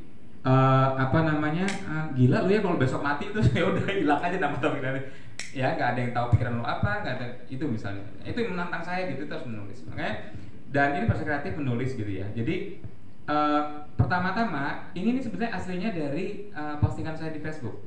Oh gitu. Iya, bukan saya rancang dari awal di sebuah novel gitu ya dengan plot begini, enggak. Nah makanya saya pisah jadi 5 atau 6 bagian itu gitu. Itu setelah jadi semua kepingan-kepingan gitu, terus saya lihat oh oke, ini bagian yang sini. Jadi kan bagiannya kira-kira pertama itu ketika pertama kenalin dulu siapa Ina, Kenanga, dan siapa saya, aku ya, kamu, aku bilang aku pakai kamu ya untuk menyebut aku ya di situ. Terus setelah itu kemudian perjalanan dia mempertimbangkan pulang apa enggak, kenapa harus pulang, apa maknanya dan lain-lain gitu ya. Terus kemudian ketika dia pulang, terus ketika pulang dia berbincang dengan ibunya, menafsir pengalaman sejarah ibunya. Setelah itu dia ada konflik dengan ibunya, ya konflik. Nggak selalu dia dengan ibunya, tapi ibunya punya konflik, dia terlibat kan dalam kehidupan ibunya sehingga dia terlibat atau melihat konflik itu. Nah terakhir itu yang gue sebut di sini semacam obituari gitu. Jadi setelah ibu saya meninggal, apa yang saya rasakan, dan itu menurut saya itu penting banget ya buat semua orang itu. Kalau kehilangan itu dia menuliskannya. Nah tapi yang paling penting pertanyaan saya begini, saya nggak tahu, saya mendekati sastra atau menulis itu nggak dari teori. Saya nggak pernah bercita-cita yang menjadi penulis novel, bukan bercita-cita. Saya menulis tapi nggak bercita-cita sebagai penulis, enggak gitu ya. Jadi sehingga saya nggak punya beban gitu ya untuk apakah kalimat saya tepat, plot saya begini, hipotesa begina, begitu. Saya nggak punya beban itu ketika menulis ini, nggak punya, nggak ada. Saya betul-betul menulis apa yang lahir. Kayak misalnya tadi Denny menafsir bahwa itu metafora gitu ya, yang luar biasa tadi, yang puisi tadi ya. Itu yang saya alami itu sama sekali nggak ada urusan dengan metafora. Itu betul-betul kejadian. Ibu saya waktu itu dirawat di rumah sakit, kemudian dia sementara tinggal di Bogor, dan saya merayunya untuk mau tinggal sama saya di Bogor gitu ya. ibu saya dengan halus ketawa gitu, dia nolak. Biasalah semua mama dan ibu-ibu bapak-bapak dia pasti memilih untuk tetap di rumah tuanya kan, di rumah dia sendiri. Nah itu suatu pagi, kalau nggak salah saya ngambil cuti gitu ya, karena ibu saya di rumah, saya senang sekali gitu. Ibu saya suka membaca, terus kemudian dia duduk itu loh, ini yang dekat air mancur gitu kan, di rumah kita di Bogor itu gitu ya. Itu ketika saya melihat pemandangan itu gitu, saya takjub gitu. Itu betul-betul lagi ada matahari, dia baca, itu ada fotonya. Jadi mungkin banget saya ambil foto itu. Jadi ada fotonya, saya pakai HP aja, itu saya foto gitu. Itu betul-betul sebuah ilustrasi gambaran yang itu membuat saya itu jadi apa ya? Gitu. Nah itu yang saya tulis dalam itu. Dan itu betul-betul memang dia baca koran cuma 24 halaman. Kemudian saya berpikir, gila lo ya Fik gitu. Segitu banyak perjuangan dia, kamu hanya bisa kasih sepetak taman dan 24 halaman koran. Itu bukan metafora. Ketika Pras menulis ya, itu bukan metafora buat saya. Nah ini foto Ina kan. Itu puisi itu. Itu yang saya potret dan kemudian jadi tulisan itu. Nah maksud saya begini, apa saja yang sudah kalian tulis, apa saja yang sudah kita tulis, apa saja yang sudah pernah jadi ini kita kumpulkan, rapikan, bukukan. Gitu. Nanti ada prosesnya sendiri. Saya setuju sama Denny misalnya. Dari setelah menulis novel ini pulang, saya menyadari bahwa gila ya, sebagai sebuah novel banyak banget itu kurangnya. Kritik misalnya atau input atau kritikan dari banyak teman saya sama seperti Denny juga tadi gitu ya. Denny butuh 3 hari. Haryo itu dia hanya butuh satu cangkir kopi dan dia marah-marah, nesu-nesu gitu. Iki opo mas gitu gitu. Maksudnya sekali baca jebret selesai gitu. Dan dia kayak nanggung gitu ya, mau orgasme tapi nanggung gitu. Kesel banget itu ya. Dia udah terlarut, sudah hanyut itu nanggung gitu. Pendek banget ini misalnya begitu. Nah, saya tahu betul karena memang di sini saya nggak mengilustrasikan suasana. Saya belum mampu atau belum belajar melukis dengan kalimat. Kenapa saya kemudian ngambil kursus online dengan sulak misalnya, melukis dengan kalimat. Karena saya ingin untuk kayak Dewi Lestari misalnya itu ya, yang dia bisa tebel sekali gitu kan. Tergambar semua terinci tuh, jalan ada gimana. Saya baca lagi novel apa gitu. Itu menurut saya sesuatu yang harus saya pelajari. Walaupun kadang-kadang tiba di sebuah titik di mana setelah saya belajar itu, mungkin bukan ini tipe saya. Mungkin saya lebih seperti tidak menyamakan diri saya ya, tapi tipenya, jenisnya saya menulis mungkin sama seperti Paulo Coelho atau Khalil Gibran. Kalau teman baca Khalil Gibran Sang Nabi gitu ya, yang itu yang saya baca ketika saya masih SMA gitu, dan itu punya pengaruh kuat sekali dalam hidup saya dan kepenulisan saya gitu. Mungkin jangan-jangan dan saya begitu, saya mungkin memang nggak bisa atau nggak perlu berpanjang-panjang gitu ya, karena pendekatannya berbeda, siapa tahu. Tapi saya tetap menantang diri saya tuh Den. Saya belajar kursus ini, saya baca novel-novel, saya coba gitu ya. Sulak itu misalnya bilang bahwa coba deh kamu ketik ulang aja novel yang kamu suka baca itu gitu. Saya ketik ulang tuh beberapa buku itu saya ketik ulang lagi gitu, karena saya ingin belajar tentang bagaimana menggambar dengan kalimat, menggambar ilustrasi situasi dengan cukup clear dan jelas gitu. Itu satu. Terus apa namanya? Ya. Jadi itu satu ya. Jadi kurang panjang, diekspor betul. Metro setuju banget. Saya ingin sekali mengcapture, menangkap Metro karena bagi saya itulah cara kita mengabadikan, membangun legenda-legenda kota ini gitu. Ya. Yang pilihan saya kemudian bukan Pulang Reborn, saya menulis novel saya yang kedua dan ketiga. Yang kedua itu judulnya Lutalika, sementara ini sedang dalam beredar gitu, saya minta teman-teman saya membaca gitu ya. Itu Lutalika. Itu capturing Metro, taman kota, tapi bukan dari sudut pandangan kayak sejarah, bukan. Sudut pandang orang yang mengalaminya. Gitu. Jadi misalnya dalam cerita Lutalika, itu taman kota itu tempat di mana secara sangat simbolik ada seseorang yang pernah menyatakan cinta. Gitu ya. Nah, dalam cerita saya maksudnya. Pasti kan, banyak kan. Ya, gitu kan. Nah, jadi ini bocoran sedikit ya tentang novel yang kedua Lutalika ini ya. Jadi ada dua orang, yang satu itu pemalu gitu ya. Dia pemalu, dia bukan orang yang bisa speak out gitu, ngomong bahwa gue cinta lu, suka enggak gitu. Bahkan dia nggak bisa bicara. Dia tipe orang yang nggak punya kata-kata lah gitu. Atau dalam istilah saya, kata-kata tersesat di lidahnya gitu. Karena ada tuh orang yang dia nggak punya kosakata gitu. Dia bisa ngomong biasa gitu, tapi dia nggak bisa bicara. Ya, satunya begitu. Yang satu lagi tuh cerewet banget. dia pembaca yang baik dan ini cerewet banget. Jadi dia memahami itu hanya kata, lu ngomong apa gitu, terus dia pahami, tulis atau gitu ya. Nah dua orang ini. Nah, terjadi si yang tadi pendiam ini, dia menyatakan cinta dengan cara yang sangat simbolik, dan itu baru dia sadari, baru dua orang bukan si temannya tadi baru menyadari bahwa itu cinta itu sekitar 15 tahun kemudian.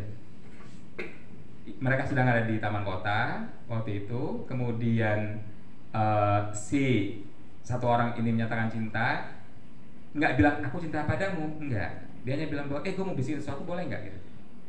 Apaan sih siang-siang ini bisik-bisikan gitu, boleh nggak gitu.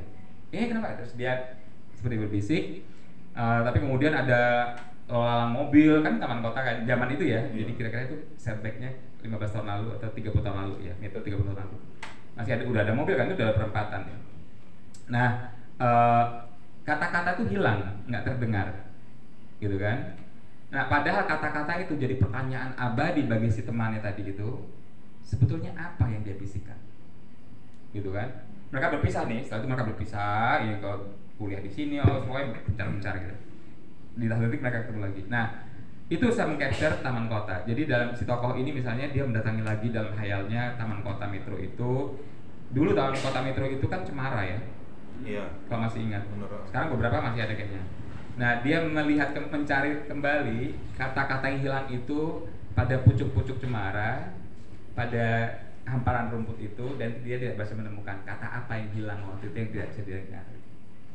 Turn out nanti 15-20 tahun kemudian ketika mereka ngobrol baru terbuka bahwa memang tidak ada kata-kata. Kenapa? Yang terjadi saat itu sebetulnya orang yang pendiam itu sedang menciumnya. Jadi bisik itu bukan ngomong bahwa bukan bisikan. Itu cara dia menciumnya. Gitu. Dan mereka baru sadar. Iya. Dan baru sadar gitu, itu 15-20 tahun kemudian. Dan itu memalukan sekali karena sepanjang 15 tahun itu si orang yang temannya itu bekerja sekeras mungkin gitu, melacak, mencari tahu apakah yang dibisikkan si temannya itu. Nah itu mengcapturing taman kota. Juga pengalaman di sekolah SMP 1 dulu dan lain-lain gitu. Nah novel yang kedua juga begitu. Saya ingin capture, dan ini lebih jelas. Itu novel tentang tadi yang Terbang Gilir, kota ketua Lampung. Kali ini backgroundnya budaya Lampung. Tujuan saya mengangkat budaya Lampung. Sana bus metro gitu ya, itu Bandar Lampung itu yang saya setuju. Jadi kita bisa mengekspor itu. Tapi memang itu tahapan ini kita ya, tahap proses. Jadi saran saya adalah tulis saja, bukukan saja. Sekarang ada model print on demand. Jadi Anda mau cuma 30 biji, itu bisa gitu. Tapi Anda menulis tentang metro misalnya ada. Saya lagi ngobrol sama Bang Rahmat misalnya, kan dia dulu nulis di Pojok Samber. Yang itu sebenarnya cerita itu dahsyat yang minta ampun. Dia menulis dengan pendekatan sejarah kan, walaupun dia tidak menyebut bahwa dia peneliti sejarah itu. Ya, sebenarnya itu sebuah storytelling. Jadi Bang Rahmat itu misalnya ngobrol sama orang tua gitu ya, ada yang engkoh udah pikun macam-macam gitu ya. Apa sih yang terjadi di kota? Kenapa ada pohon-pohon? Apa namanya mahoni gitu kan? Terus apakah betul dulu itu Masjid Taqwa itu yang mengerjakan adalah para tahanan PKI? Karena orang mendengar tuh mereka disiksa. Itu kan dahsyat sekali tentang kota metro gitu. Bang Rahmat dulu menulisnya dalam pendekatan bukan sejarah juga, bukan novel juga, tapi bukan sejarah juga gitu. Dia menyampaikan itu sebagai kemungkinan. Terus mungkin kali dibantai langsung oleh para sejarawan kan, yang mundur. Apalagi catatan-catatan itu Pojok Samber itu sekarang domainnya hilang atau apa gitu. Nah saya sedang mendorong dia, kalau dia mau menuliskannya bagus, kalau dia nggak mau, saya mau menuliskannya. Karena ceritanya luar biasa. Warung pojok, Samber itu ada ceritanya gitu ya. Nggak apa-apa, itu saya bisa klaim dari awal bahwa kalau saya nulisnya, saya bilang bahwa ini bukan buku sejarah. Dan ini nggak perlu istilahnya tuh ditriangulasi, dicek. Dokumen, nggak perlu. Ini storytelling. Saya ngobrol sama Yomi cerita gini loh, gua tuh dulu pernah diputusin misalnya di mana gitu ya, di kafe ini, di jalan ini misalnya gitu.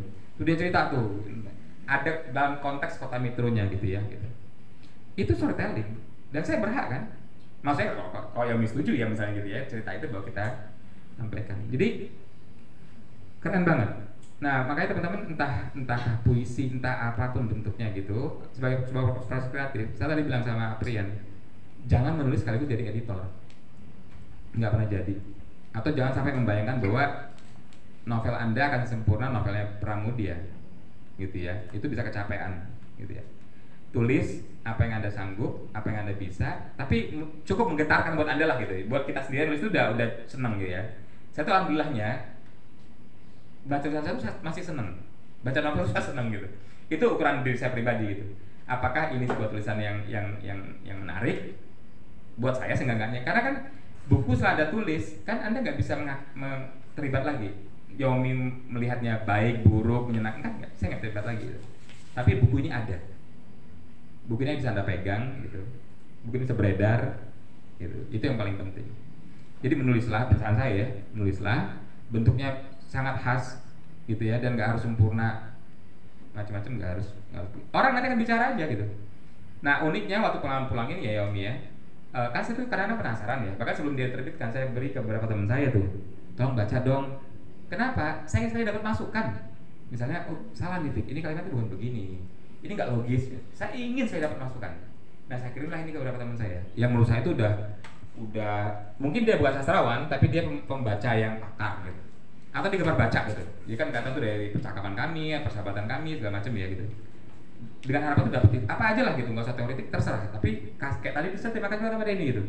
Dia kasih tanggung misalnya, kurang ilustratif misalnya, padahal bisa dieksplor dan seterusnya gitu ya. Itu menurut saya penting. Saya sebagai penulis butuh itu gitu. Novel saya yang kedua gitu misalnya sengaja saya edarkan dulu sebelum satu-satu diterbitkan. Saya edarkan itu lagi-lagi sama tujuannya, untuk dapat masukan apa saja gitu loh. Karena memang saya nggak pernah belajar secara khusus tentang menulis kan gitu, nggak pernah. Nah kemarin Rahmat udah baik hati banget tuh, dia baca tuh draft Lutalika gitu, terus dia ngobrol sama saya sampai jam 2 malam. Jadi itu saya berterima kasih sekali sama Rahmat gitu, karena memang dapat belajar gitu ya. Jadi ya udah nanti ya Anda kalau memperbaikinya gitu, setuju dengan kritikan atau masukan dari orang lain, ya buat novel kedua gitu kan. Kemudian buat lagi novel ketiga gitu.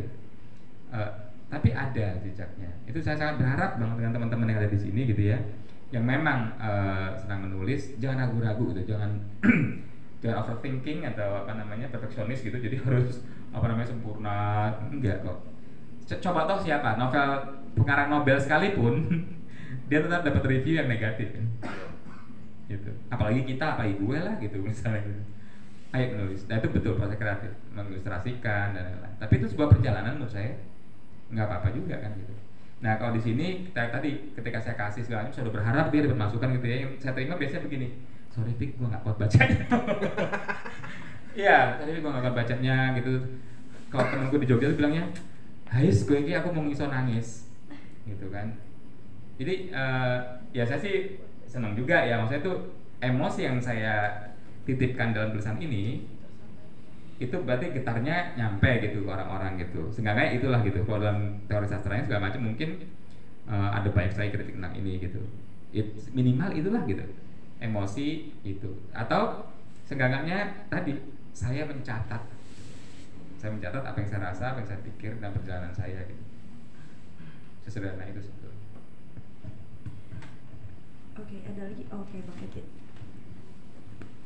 Itu maju aja bro, sini yuk. Ini loh, yang ini loh, kosong. Dan ada kopi ya, ada kopi, ada teh juga. Silakan. Ya, ngobrol-ngobrol aja sih. Sebenarnya jujur aja aku mah belum baca. Tapi kalau dari sepintas beberapa menit yang lalu kan kita Bang Taufik menjabarkan itu, saya lebih saya ada semacam pegangan hidup lah ya, atau kayak quote gitu ya, bahwa hidupmu itu sebenarnya membuat fiksi. Maka kamu mau bikin fiksi apa di situ? Jadi kalau yang dulu kan banyak kata-kata lama itu bilang kamu tuh mau bikin cerita apa sama hidupmu. Tapi setelah saya lihat dari keterangan-keterangan beberapa menit yang lalu ini, saya punya kesimpulan bahwa ternyata kalimat pulang itu sendiri, dari awal saya dengar kalimat pulang itu saya langsung memang ke sana arahnya, ke semacam apa namanya, ziarah diri lah. Kalau kita mau apa namanya, sejarah di situ kan juga nantinya untuk menentukan langkah selanjutnya kita mau buat sejarah apa. Apalagi di situ kalimatnya ada, aku orang tua itu masa lalu, sedangkan anakku adalah masa depan, kan di situ. Ya, setiap orang tua kan pasti ke situ arahnya, apalagi atau yang nantinya yang sudah mengalami menjadi orang tua pasti juga akan sampai pada kalimat itu. Ya mungkin persiapan untuk yang muda-muda ya. Ini kan jadi orang tua. Iya. Yang muda-muda mungkin mempersiapkan itu, membuat kalimat itu pada anaknya, menitipkan kalimat itu. Ya, tapi untuk karena tadi ada, aku mau sharing tentang apa namanya, dari beberapa ini. Ini kayaknya dia kok terlalu lama nyala, dia ini sendiri. Jadi hati satu. Tapi kedengeran masalah itu tapi pelan. Iya.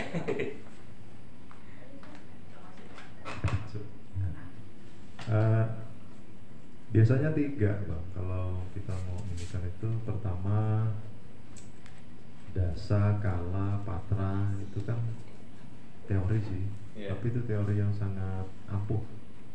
Dasa itu tempat, kala itu waktu, patra itu suasana jiwa. Nah, biasanya sebuah tulisan atau karya seni itu kan titik beratnya di situ. Kaitannya kita sama membuat sebuah peristiwa kan. Kalau di teater kan seperti itu. Jadi peristiwa itu kan terjadi karena ada 3 unsur itu, 3 faktor itu, dimana ada tempatnya, ada waktunya, ada patra suasana jiwa, dan baru dia joget-joget lah istilahnya. Ya kalau dari sudut pandangku kan orang seni rupa, jadi memang lebih banyak unsur visual. Maka seringkali juga aku kalau menulis itu hanya menulis suasana-suasana, latar-latar gitu, layering gitu. Kadang-kadang ya nggak terstruktur seperti ini juga sih, seperti apa namanya, betul-betul kaidah-kaidah menulis. Sebenarnya juga pingin aku menulis, cuma kadang terbentur sama ketakutan itu sih, ketakutan apa namanya, struktur menulis itu. Kalau itu bisa dipelajari sebenarnya juga, kita lihat baca buku gitu. Tapi kalau yang dari saya, contohnya melukis aja ya, melukis atau skate. Kan aku juga lagi sedang ada proyek pribadi sih. Sebenarnya skate keliling. Aku tuh nyeket keliling. Kadang kalau aktivitasku mancing. Skate desain baju. Itu desain.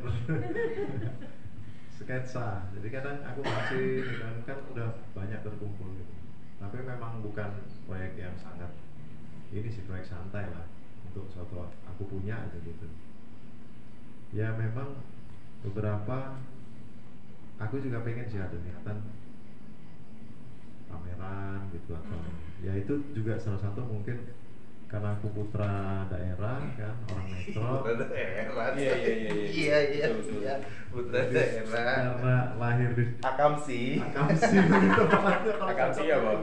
Anak kampung sini. Ini lebih cepat nih, lebih tepat itu gue.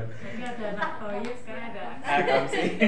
Jadi karena Akamsi, jadi ada sesuatu kayak pengen ada yang aku beri gitu kan. Iya. Jadi ya sketsa-sketsa itulah artinya. Iya. Dan sebenarnya dalam kaitannya dengan membuat suasana itu atau objek itu, aku rasa sama dengan cara melihatnya penulis atau yang lainnya ya, seni-seni lainnya. Dia titik poinnya pada pengamatan objek. Kalau kita betul-betul mengamati sebuah objek itu kita nanti akan dapat detailnya. Iya. Ya hanya seperti itu aja. Iya. Terima kasih. Assalamualaikum warahmatullahi wabarakatuh. Salam.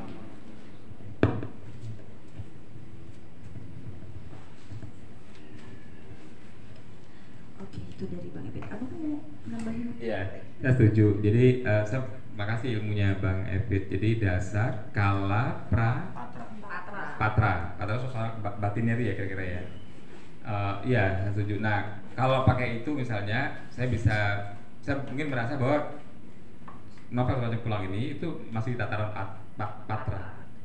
Dia memang rasa yang main rasa. Kali begini loh. Saya sama ketika Bang Evit misalnya bikin sketsa ya. Saya tuh kok pagi-pagi tuh nyapu ya di sini atau jalan lah ngopi terus jalan di mana gitu di pekarangan rumah ini atau di mana gitu. Itu hanya ngeliat satu bunga itu di situ ada melati apa nih yang di pinggir gerbang itu? Bukan melati apa namanya?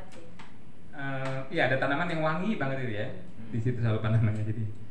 Itu terus saya bisa berhenti lama gitu, terus saya perhatiin gitu ya, terus saya perhatiin gitu. Nah mungkin kemudian saya tidak menggambar bentuknya segi empatkah daunnya misalnya seberapa hijau daunnya atau ada juga kira begitu karena saya tambahi begitu. Tapi kemudian yang saya tulis itu adalah apa yang saya serap, dia mengingatkan saya pada apa gitu. Saya makanya itu di sini kebanyakan mungkin tadi ya kalau pakai itu namanya patra gitu mungkin ya gitu. Dan saya sangat sedang ingin belajar lagi itu nulis yang dasar dan kala gitu ya, jadi betul-betul detail walaupun memang ada kerumitan sedikit. Jadi kita bisa melihat depan mata kita ini kan begini ya misalnya ya, saya tahu itu rambutnya begini ya, rambutnya begini terus kemudian agak membungkuk gitu ya, terus kemudian apa gitu itu kelihatan kan gitu. Bisa dipotret dan potretnya dipegang terus kita tulis gitu bisa juga gitu. Tapi menyusunnya jadi paragraf karena kan nggak bisa hanya cerita bahwa dia duduk pakai baju hitam kan nggak gitu. Di situ juga kan, di situ pun kecanggihan penulis menurut saya. Dia harus menitipkan juga, misalnya kalau saya ingin bilang bahwa dia pemarah gitu, ini cara duduk dia itu melambangkan bahwa dia pemarah, atau dia nggak sabaran misalnya gitu, dia goyang-goyang, hal seperti itu kecanggihannya ya. Gitu. Walaupun tahap pertama ya memang ngelukis aja kayak potret gitu, cepret gitu kan, terus ya udah saya lukis aja, itu ada asap, ini segala macam gitu. Nah, itu proses dan saya kira memang perlu. Jadi kalau kita mau menulis novel setebal Dewi Lestari misalnya gitu, atau Pram. Nah itu nggak bisa nggak itu, tapi juga nggak jadi boring kan ya, gitu kan? Itu hebatnya tuh, nggak jadi boring. Dia ada kaitannya, makanya kata Hemingway kalau nggak salah, yang kalau nggak salah ya, kalau kamu misalnya di depan bagian ceritamu itu kamu nulis bahwa Yomi sedang duduk sambil memegang mic, menyebut mic itu harus ada maksudnya. Dia harus ada kaitannya sama cerita, jadi nggak ada yang terbuang sebetulnya, nggak boleh ada yang terbuang gitu. Jadi misalnya Aprian mengambil tas ranselnya apa gitu. Nah, tas ransel itu sebenarnya ada ceritanya tetap. Jadi nggak cuma seperti kayak gitu. Hal seperti itu gitu yang saya coba pelajari sekarang gitu ya. Gimana caranya gitu biar kata. Nah, bahkan misalnya nggak hanya objek mata kan, visual kan. Telinga itu juga jadi lebih kaya loh ternyata ya. Saya belajarnya dari Aroma Karsanya Dewi Lestari itu gila itu. Dan saya juga baru ingat, makanya kayak di sini juga sempat sih ada bagian gitu ya. Manusia itu kan menitipkan ingatan tuh pada banyak hal, pada suara, pada bau-bauan, gitu ya. Terus kemudian pada pendengaran musik misalnya. Dulu saya pernah patah hati ketika dengar lagunya si Nicky Astria misalnya. Nah ketika lagi jalan-jalan senang-senang nih, gak ada masalah, senang-senang gembira sama anak-anak, sama istri, gak ada masalah gitu. Terus tiba-tiba di kafe itu ada yang nyetel lagu Nicky Astria katanya, itu langsung prak gitu. ingat mantan yang ke Ada mantan. mantan yang keberapa gitu kan ya gitu.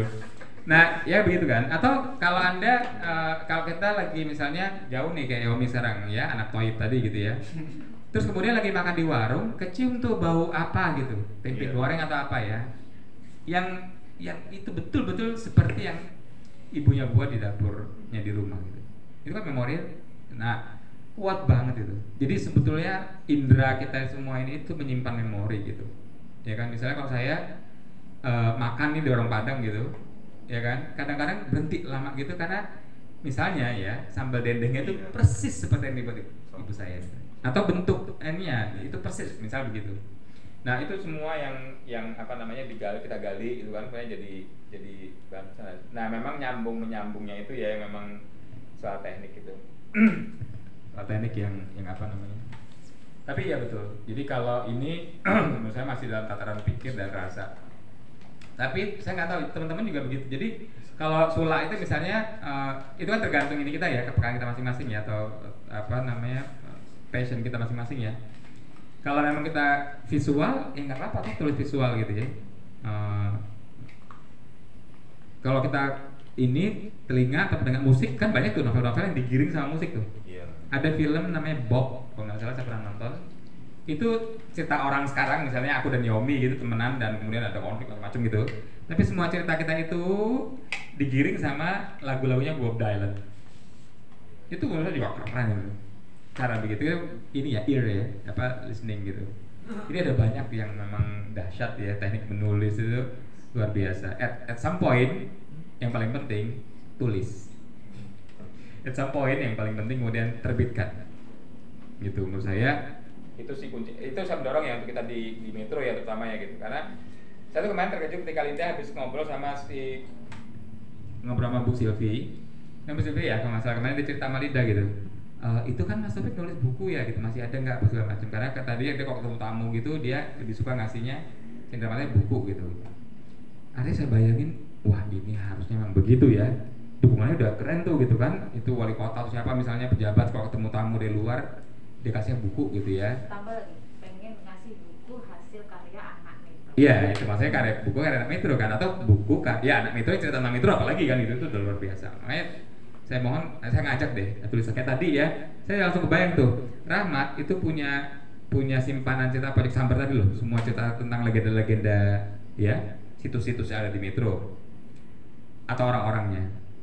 Kemudian ada beberapa temen yang saya lihat itu masih anak-anak muda nih. Saya lihat ketika nulis di Facebook segala macam, itu cara nulisnya itu menurut saya dahsyat gitu ya, keren gitu.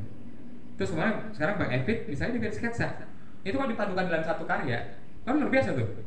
Ada gambarnya dalam sketsa gitu kan. Kemudian apa namanya, ada narasinya yang kuat gitu kan. Terus ada pula ceritanya memang apa udah ada di sana gitu. Itu misalnya bisa dikolaborasikan kan. Jadi seperti apapun lah, kayak ada suka fotografi misalnya.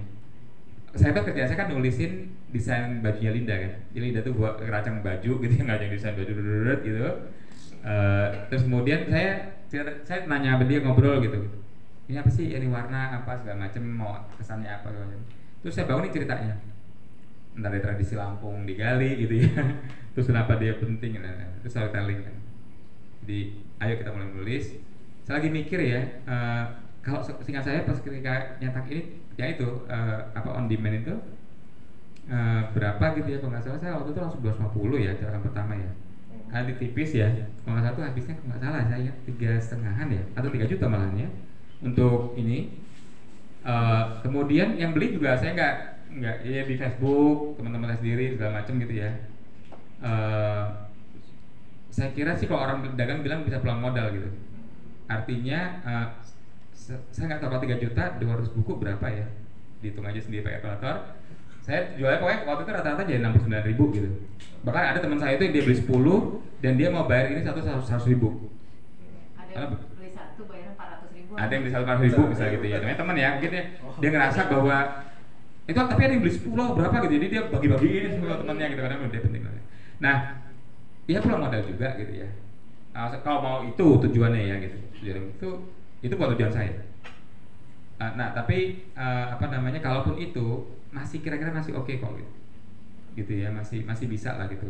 Teman-teman kita cukup mampu juga gitu ya untuk misalnya membeli buku kita dan lain-lain gitu. Jadi sudah saatnya menurut saya kita betul-betul menulis dan menerbitkannya, karena udah dipermudah banget kok berbagai cara. Bukan 3,5 juta itu murah ya saya nggak bilang begitu gitu, tapi artinya kemungkinan kita untuk menulis dan menerbitkan tuh luar biasa mudah dan gampang. Ada beberapa penerbit yang saya perhatikan itu dia mau menerima karya kita, dan nanti kalau kita beli sebagai pengganti royalti, karena dia juga nggak, karena indie juga kan, indie, dia nggak pakai royalti misalnya seperti penerbit besar gitu. Tapi nanti buku itu kalau Anda beli, Anda dapat potongan 40% gitu. Iya. Gitu. Itu kan udah lumayan banget kan gitu. Bayangin kita bisa beli 50 biji gitu kan untuk kita ngasih kerjaan sama Pusder. Bisa jadi juga kan begitu bisa. Iya kan?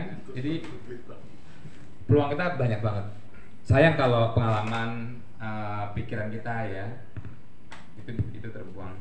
Itu sih tadi dari perjalanan proses ini ya, proses kreatif menulis ini, dan kenapa saya sekarang terdorong terus tuh untuk nulis, dan ini saatnya terbitin lagi dalam waktu dekat. Oke, terakhir ada yang mau share lagi atau mau nanya? Oke, Kak Dimas. Harus pakai mic. Iya. Bener kemana-mana. Oke, Assalamualaikum warahmatullahi wabarakatuh. Berbeda sama Bang Denny tadi ya. Kalau Bang Denny kan udah dikasih bukunya. Kalau aku baru baca di sini tadi. Di rumah belum ada. Yang di sini juga habis. Kode juga. Nah, saya sempat bertanya-tanya, untuk nulis novel Pulang ini kan Bang Taufik melompati ingatan demi ingatan kan untuk cari makna soal pulang. Nah, apa sih Bang yang pertama kali merangsang pikiran Abang sampai berpikir bahwasanya saya ini harus cari makna pulang nih apa gitu, kok bisa sampai ke sana? Terus kenapa kok tiba-tiba bisa sampai ke ibunya, meskipun tadi kan ada dijelasin takut kehilangan ibunya, jadi berusaha untuk mendokumentasikannya lewat tulisan-tulisan seperti novel gitu. Nah itu Bang, yang pertama kali sendiri sebelum terbesit di pikirannya, saya harus kontemplasi nih soal pulang, soal ini, itu apa yang merangsang Bang? Iya.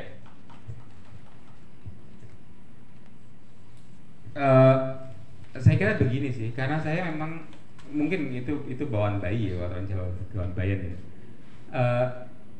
Nggak tahu ya, saya merespon segala sesuatu itu masuk ke dalam gitu. Jadi misalnya kenapa saya cek ini ya, saya bisa menunjukin ya. Nih, ini bagian terakhir berarti ya, ziarah namanya, ziarah judulnya ya. Ini hanya berapa baris, 3 baris. Aku bacain ya. Ziarah. Sudikah kau katakan padaku namamu atau namaku yang tertulis di batu nisan ini? Jika namamu, mengapa aku yang selalu ingin ada di sini? Sementara kau terasa selalu pergi. Jika namaku, mengapa aku masih saja bernafas dan tak letih-letihnya menyeru namamu? Ya itu, ini bagian ini saya tulis sepulang saya dari membersihkan makam ibu saya. Dan hanya karena saya melihat makam, nisan. Jadi ketika saya bersih itu saya nisan, saya duduk gitu ya. Terus waktu itu foto ya. Nah ketika saya pulang, saya pandang foto itu keluar tulisan ini. Jadi saya kira itu bedanya antara orang yang merugi dan orang yang beruntung. Artinya orang yang merugi merasa hidupnya biasa-biasa aja, nggak ada yang istimewa. Pagi Anda bangun terus bergerak seperti biasa, terus sampai kemudian mati gitu. Pulang ke rumah, makan, ketemu teman, biasa saja. Orang yang beruntung saya kira nggak ada yang terlewat dari cerapan dia. Apa sih? Coba deh, sehari ini aja ya, kalau kita mau catat ya, saya ngapain dari pagi ini ya. Nah pada tiap tahap kamu deh tadi pulang kuliah misalnya gitu, terus duduk sama nongkrong sama temen misalnya di kafe atau makan siang di warung gitu, ya mungkin ada ibu-ibu yang lewat gitu, atau kamu lihat ibu warung tuh kerja kelelahan sampai nggak ada yang bantuin dia segala macam gitu ya. Terus kamu bisa teringat ibu kamu atau teringat bagaimana orang berjuang gitu untuk hidupnya gitu. Kemudian kamu lihat nasi jatuh misalnya ketika dia buru-buru, itu kan momentum. Kalau di saya itu momentum terekam gitu di kepala saya tuh, nasi jatuh kayak terburu-buru berkeringat ngelain orang segala macam. Terus saya maknai sendiri apa ceritanya. Sama seperti pulang nih ya udahlah, ada orang kemudian pulang kampung gitu kan, kemudian apa namanya menunggu merawat ibunya misalnya, ya orang bisa lihat itu seperti biasa-biasa aja lah, apa sih ya, banyak juga orang yang begitu gitu kan, pindah rumah itu biasa banget gitu, ngeliat batu nisan juga biasa aja gitu kan lewat. Tapi ada orang yang saya sebut orang yang beruntung gitu, dia memaknai gitu apa yang terjadi. Wong saya itu misalnya Linda dan Bagas tuh tahu ya, kalau pagi saya habis nyapu apa segala macam ya di sini, kemudian saya pegang HP di situ gitu, saya misalnya saya nulis di Facebook gitu, saya akan nulis itu tadi. Misalnya saya lihat apa gitu, ada pohon patah kah, atau saya tiba-tiba terbayang sedang percakapan saya dengan Rahmat semalam misalnya, atau diskusi kita ini gitu. Jadi nanti ada sesuatu yang mengingatkan saya pada itu gitu, terus saya jadi mungkin yang disebut ini metafora ya, saya ambil jadi simbol gitu. Saya ambil jadi simbol apa namanya, untuk membantu saya menuturkan cerita saya tentang malam ini gitu. Tapi ya itu, karena malam ini berarti buat saya. Ini bukan hanya kebetulan orang datang ke rumah saya berkumpul terus ngomong buku, terus direkam, nanti kita mungkin diedarkan videonya, kita pulang ya sudah kembali lagi kirim. Enggak, buat saya ini bermakna. Saya tunggu ada satu kejadian apa gitu, saya nggak tahu ya. Mungkin nanti begitu udah pulang atau besok pagi terus melintas gitu ya. Yang itu jadi perantara saya untuk menuturkan cerita kita malam ini. Entah apa saya nggak tahu gitu. Tapi ya itu, karena semua peristiwa, apalagi pulang, apalagi ibu, kan nggak mungkin dong ibu tuh lewat begitu saja menurut saya ya, nggak mungkin, kecuali kalau memang kita belum menyempatkan diri untuk coba deh kalau Anda pulang atau Anda ketemu ibu Anda gitu, tatap dia, lihat wajahnya gitu. Terus Anda coba mengira-ngira bisa nggak ya Anda ngelukis wajahnya lagi gitu, menjem gitu, terus bisa nggak? Belum tentu bisa. Itu baru wajahnya, hatinya bisa. Anda tahu dia sedang marah, Anda tahu apa yang buat dia sedih hari ini. Nggak mudah. Nah, kalau ibu yang melahirkan kita saja nggak membuat kita terdorong untuk mengenalnya, apalagi dunia ini ya. Siapa yang paling dekat dengan Anda gitu, pacar atau apa gitu. Kalau Anda nggak terdorong untuk menggalinya, betul-betul melihat gitu, jadi kayak kan itu dia masalahnya ya. Jadi ada art of listening namanya. Itu hanya soal mendengarkan. Heard, listen itu dua hal yang berbeda. Dalam bahasa Indonesia terjemahannya sama. Mendengar, listening juga mendengar. Tapi yang dimaksud listening itu ada art, ada seninya. Jadi kalau Yomi lagi ngomong, itu begini saya. Oh gitu. Tubuh saya jadi telinga. Kalau heard itu bisa aja saya begini terus Yomi ngomong terus saya gini gitu. Oh iya. Oh gitu. Itu heard. Mendengar. Nah, kita sebaiknya listen. Menurut saya ya, listening. Atau kalau Bang Evit misalnya ya look. See and look. Dalam bahasa Inggris ya. Dua-duanya sama-sama melihat. Look itu tapi ada makna mengarah gitu.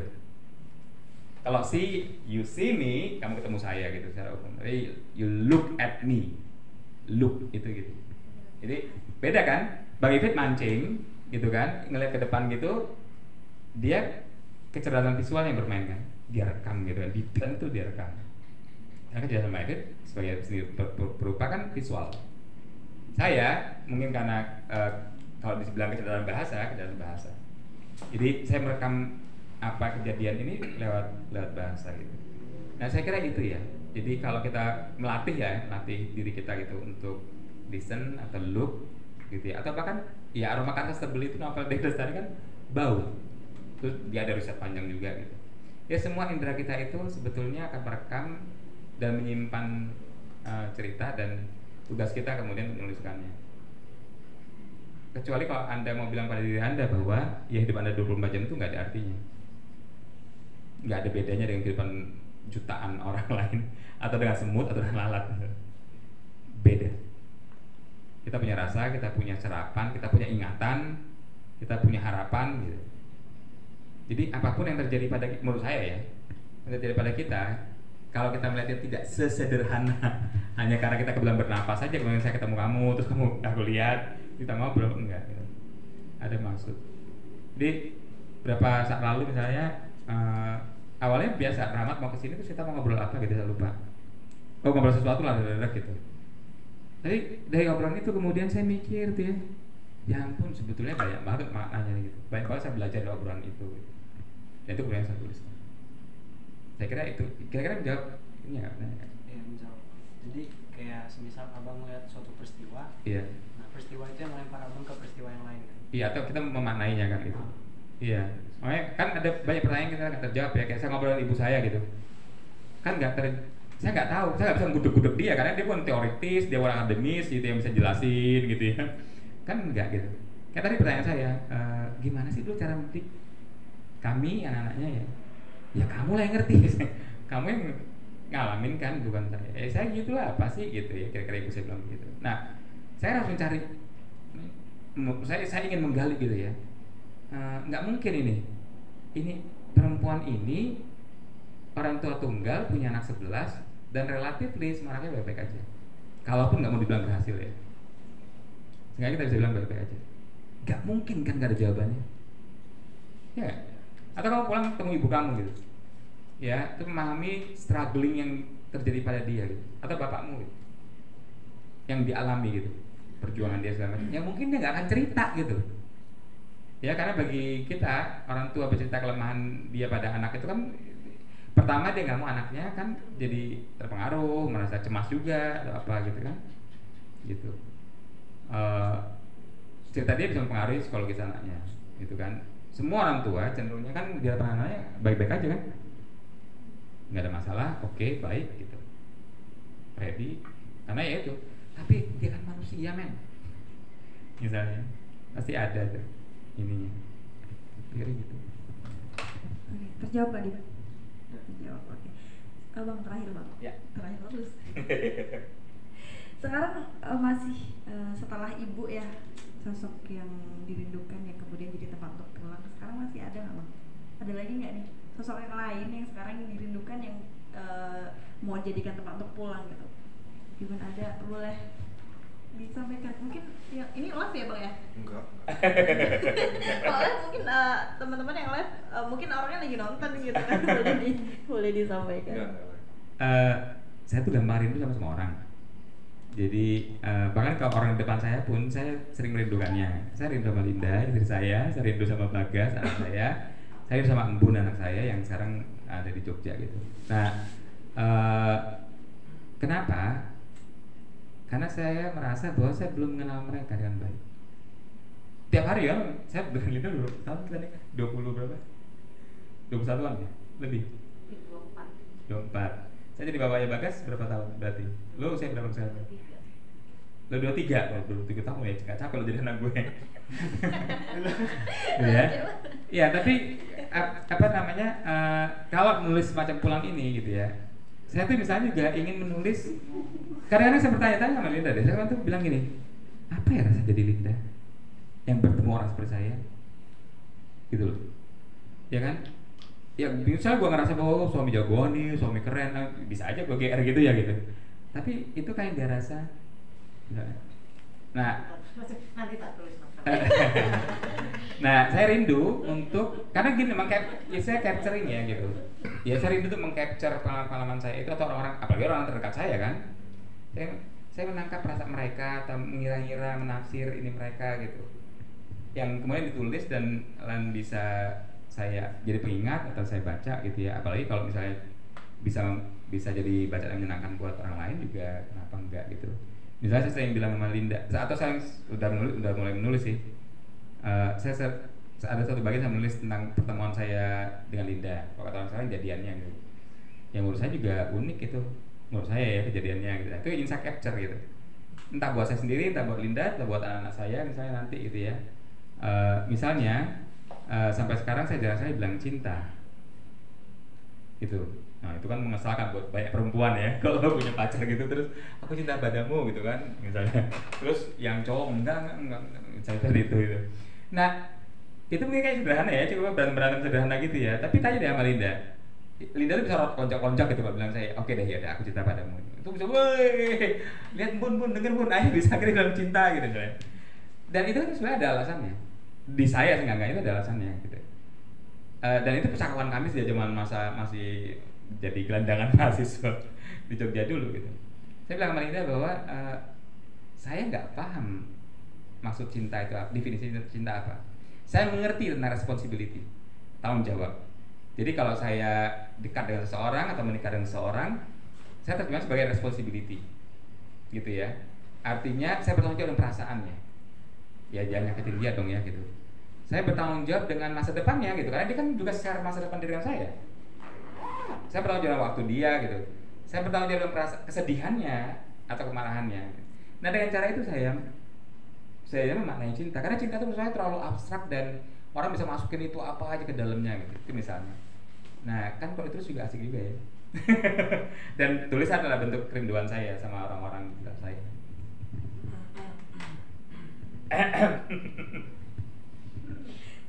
Oke, jadi kalau sekarang mah tetap yang dirindukan itu adalah sosok-sosok yang paling terdekat, yang lagi-lagi pengen digali lagi nih, ini sebenarnya dia ke aku nih gimana gitu. Ya ada satu sih yang nggak dekat dengan saya dalam penilaian fisik ya, yang itu juga insya Allah jadi draft novel, berarti novel keempat yang sebenarnya saya kasih judul Ziarah. Itu sosok yang saya kira buat semua kita yang ada di sini, terutama yang beragama Islam ya gitu, itu Nabi Muhammad. Nah itu apa namanya, itu mungkin bukan pulang atau pulang pergi atau apa gitu judulnya gitu ya. Saya sebagai ziarah gitu. Jadi itu rekaman perjalanan batin saya ketika naik haji gitu ya waktu itu gitu. Jadi saya naik haji itu cerita dikit nggak apa ya. Jadi saya naik haji waktu itu tidak dalam posisi seperti orang yang oke gitu ya. Saya mau laundry. Jadi dosa-dosa jiwa kotor segala macam. Terus haji gitu kan, waktu sholat bersih dan seterusnya gitu. Terus pulang suci lagi.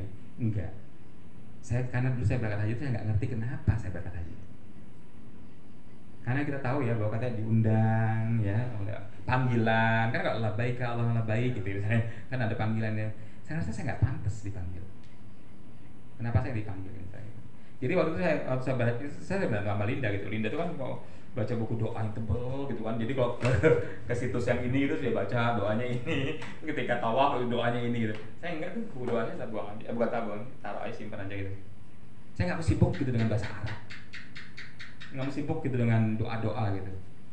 Saya betul-betul memaknai, melihat, merasa, menyaksikan gitu, at a moment gitu maksudnya ketika haji itu gitu. Jadi, tapi justru saya ketika karena itu jangan-jangan gitu, saya tuh bisa sampai betul-betul jatuh loh di depan Masjid Nabawi. Misalnya, karena saya memaknai bahwa itu rumahnya Nabi kan. Terus saya masuk Masjid Nabawi itu, saya mengucapnya Assalamualaikum atau doa masuk masjid. Kan itu rumah orang. Nah, kata guru ngaji saya waktu kecil, kalau kamu masuk rumah orang, mengucap Assalamualaikum, tidak dijawab, Assalamualaikum tidak dijawab, Assalamualaikum tidak dijawab sampai 3 kali, kamu lebih baik pulang. Nah, saya ketika itu merasa bahwa salam saya gak terjawab sama Nabi, gitu loh. Nah, itu saya gemeteran, pengen masuk ke Masjid Nabawi, namanya kita udah jauh-jauh ya, ke sana kan itu. Tapi saya gak berani karena ini kayaknya gak terjawab deh salamnya. Gitu. Nah, kerinduan pada sosok Nabi Muhammad itu tuh yang saya masih ingin tuliskan. Oke, ditunggu next karyanya Bang. Amin. Oke, sumbangan ya uang cetaknya. Apalagi pre-order. Pre-order.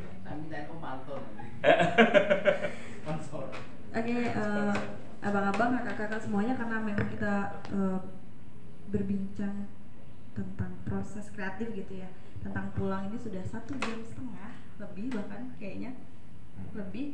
Jadi mungkin closing aja Bang, closing statementnya dong boleh, terakhir nih apa pesan-pesan atau mungkin buat kami nih anak-anak muda gitu, boleh.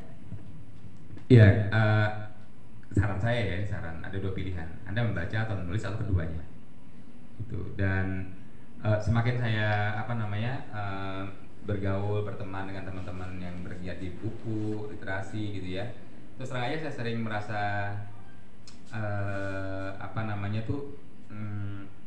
saya betul-betul saya merasa ada banyak sekali penulis yang pantas untuk menulis gitu. Tapi somehow entah bagaimana ada yang mereka hold back gitu, jadi ada yang menahan mereka untuk melakukan itu gitu. Jangan bicara tentang kesempurnaan deh menurut saya, bukan itu soalnya. Karena menulis itu kan jadi jejak-jejak Anda juga gitu. Tadi misalnya bahkan pengarang Nobel penerima anugerah Nobel sastra sekalipun gitu, dia tak dapat kritikan yang keras juga. Jadi we not trying to be perfect, we just to write down our feeling and experience gitu. Jadi kita tuh nggak sedang ngejar kesempurnaan dalam menulis itu. Kita hanya ingin nggak mau nama kita hilang dalam sejarah. Iya kan? Sayang orang sepandai dan sebagus menulis seperti Aprian gitu ya, kok sampai hilang gitu, nggak ada jejaknya, itu gimana? Menurut saya loh ya. Nah ini provokasi juga. Jadi please, Anda punya pilihan membaca, menulis atau keduanya. Lawan salah satunya atau kedua-duanya. Oke, terima kasih Bang. Ya. Udah atas waktunya, atas tepatnya juga gitu kan, atas segalanya yang udah di-share hari ini, malam ini gitu. Yang kemudian lagi-lagi kita dapat lagi nih wawasan gitu kan, untuk diri kita sendiri, apa sih buat pesan-pesan kita bahwa orang tua, orang-orang terdekat kita, nyatanya kita masih nggak tahu itu tentang mereka gitu. Bahkan mungkin kita sedekat apa sih sama orang, tapi tetap aja gitu masih ada sekat di sana gitu, masih ada sekat di sana, masih ada sesuatu yang kita nggak ketahui tentang itu. Bahkan mungkin dari dalam diri kita sendiri, ketika kita nggak mau melihat, nggak mau berbicara dengan diri kita juga kehilangan diri kita gitu. Kita juga nggak mengetahui diri kita itu sebenarnya siapa sih, apa sih gitu. Oke, thank you. Dan buat teman-teman, abang-abang, kakak-kakak semua yang udah datang ke sini, udah menyempatkan waktunya, so big thanks gitu. Terakhir, sampai jumpa bincang karya selanjutnya ya bulan depan ya, karena kan memang bincang karyanya diadakannya 1 bulan sekali gitu. Oke, terima kasih sekali lagi saya ucapkan, dan mohon maaf banyak banget kekurangannya sebagai moderator malam ini gitu ya. Sekali lagi sama maaf, saya akhiri. Billahi taufiq wal hidayah. Assalamualaikum warahmatullahi wabarakatuh. Waalaikumsalam warahmatullahi wabarakatuh.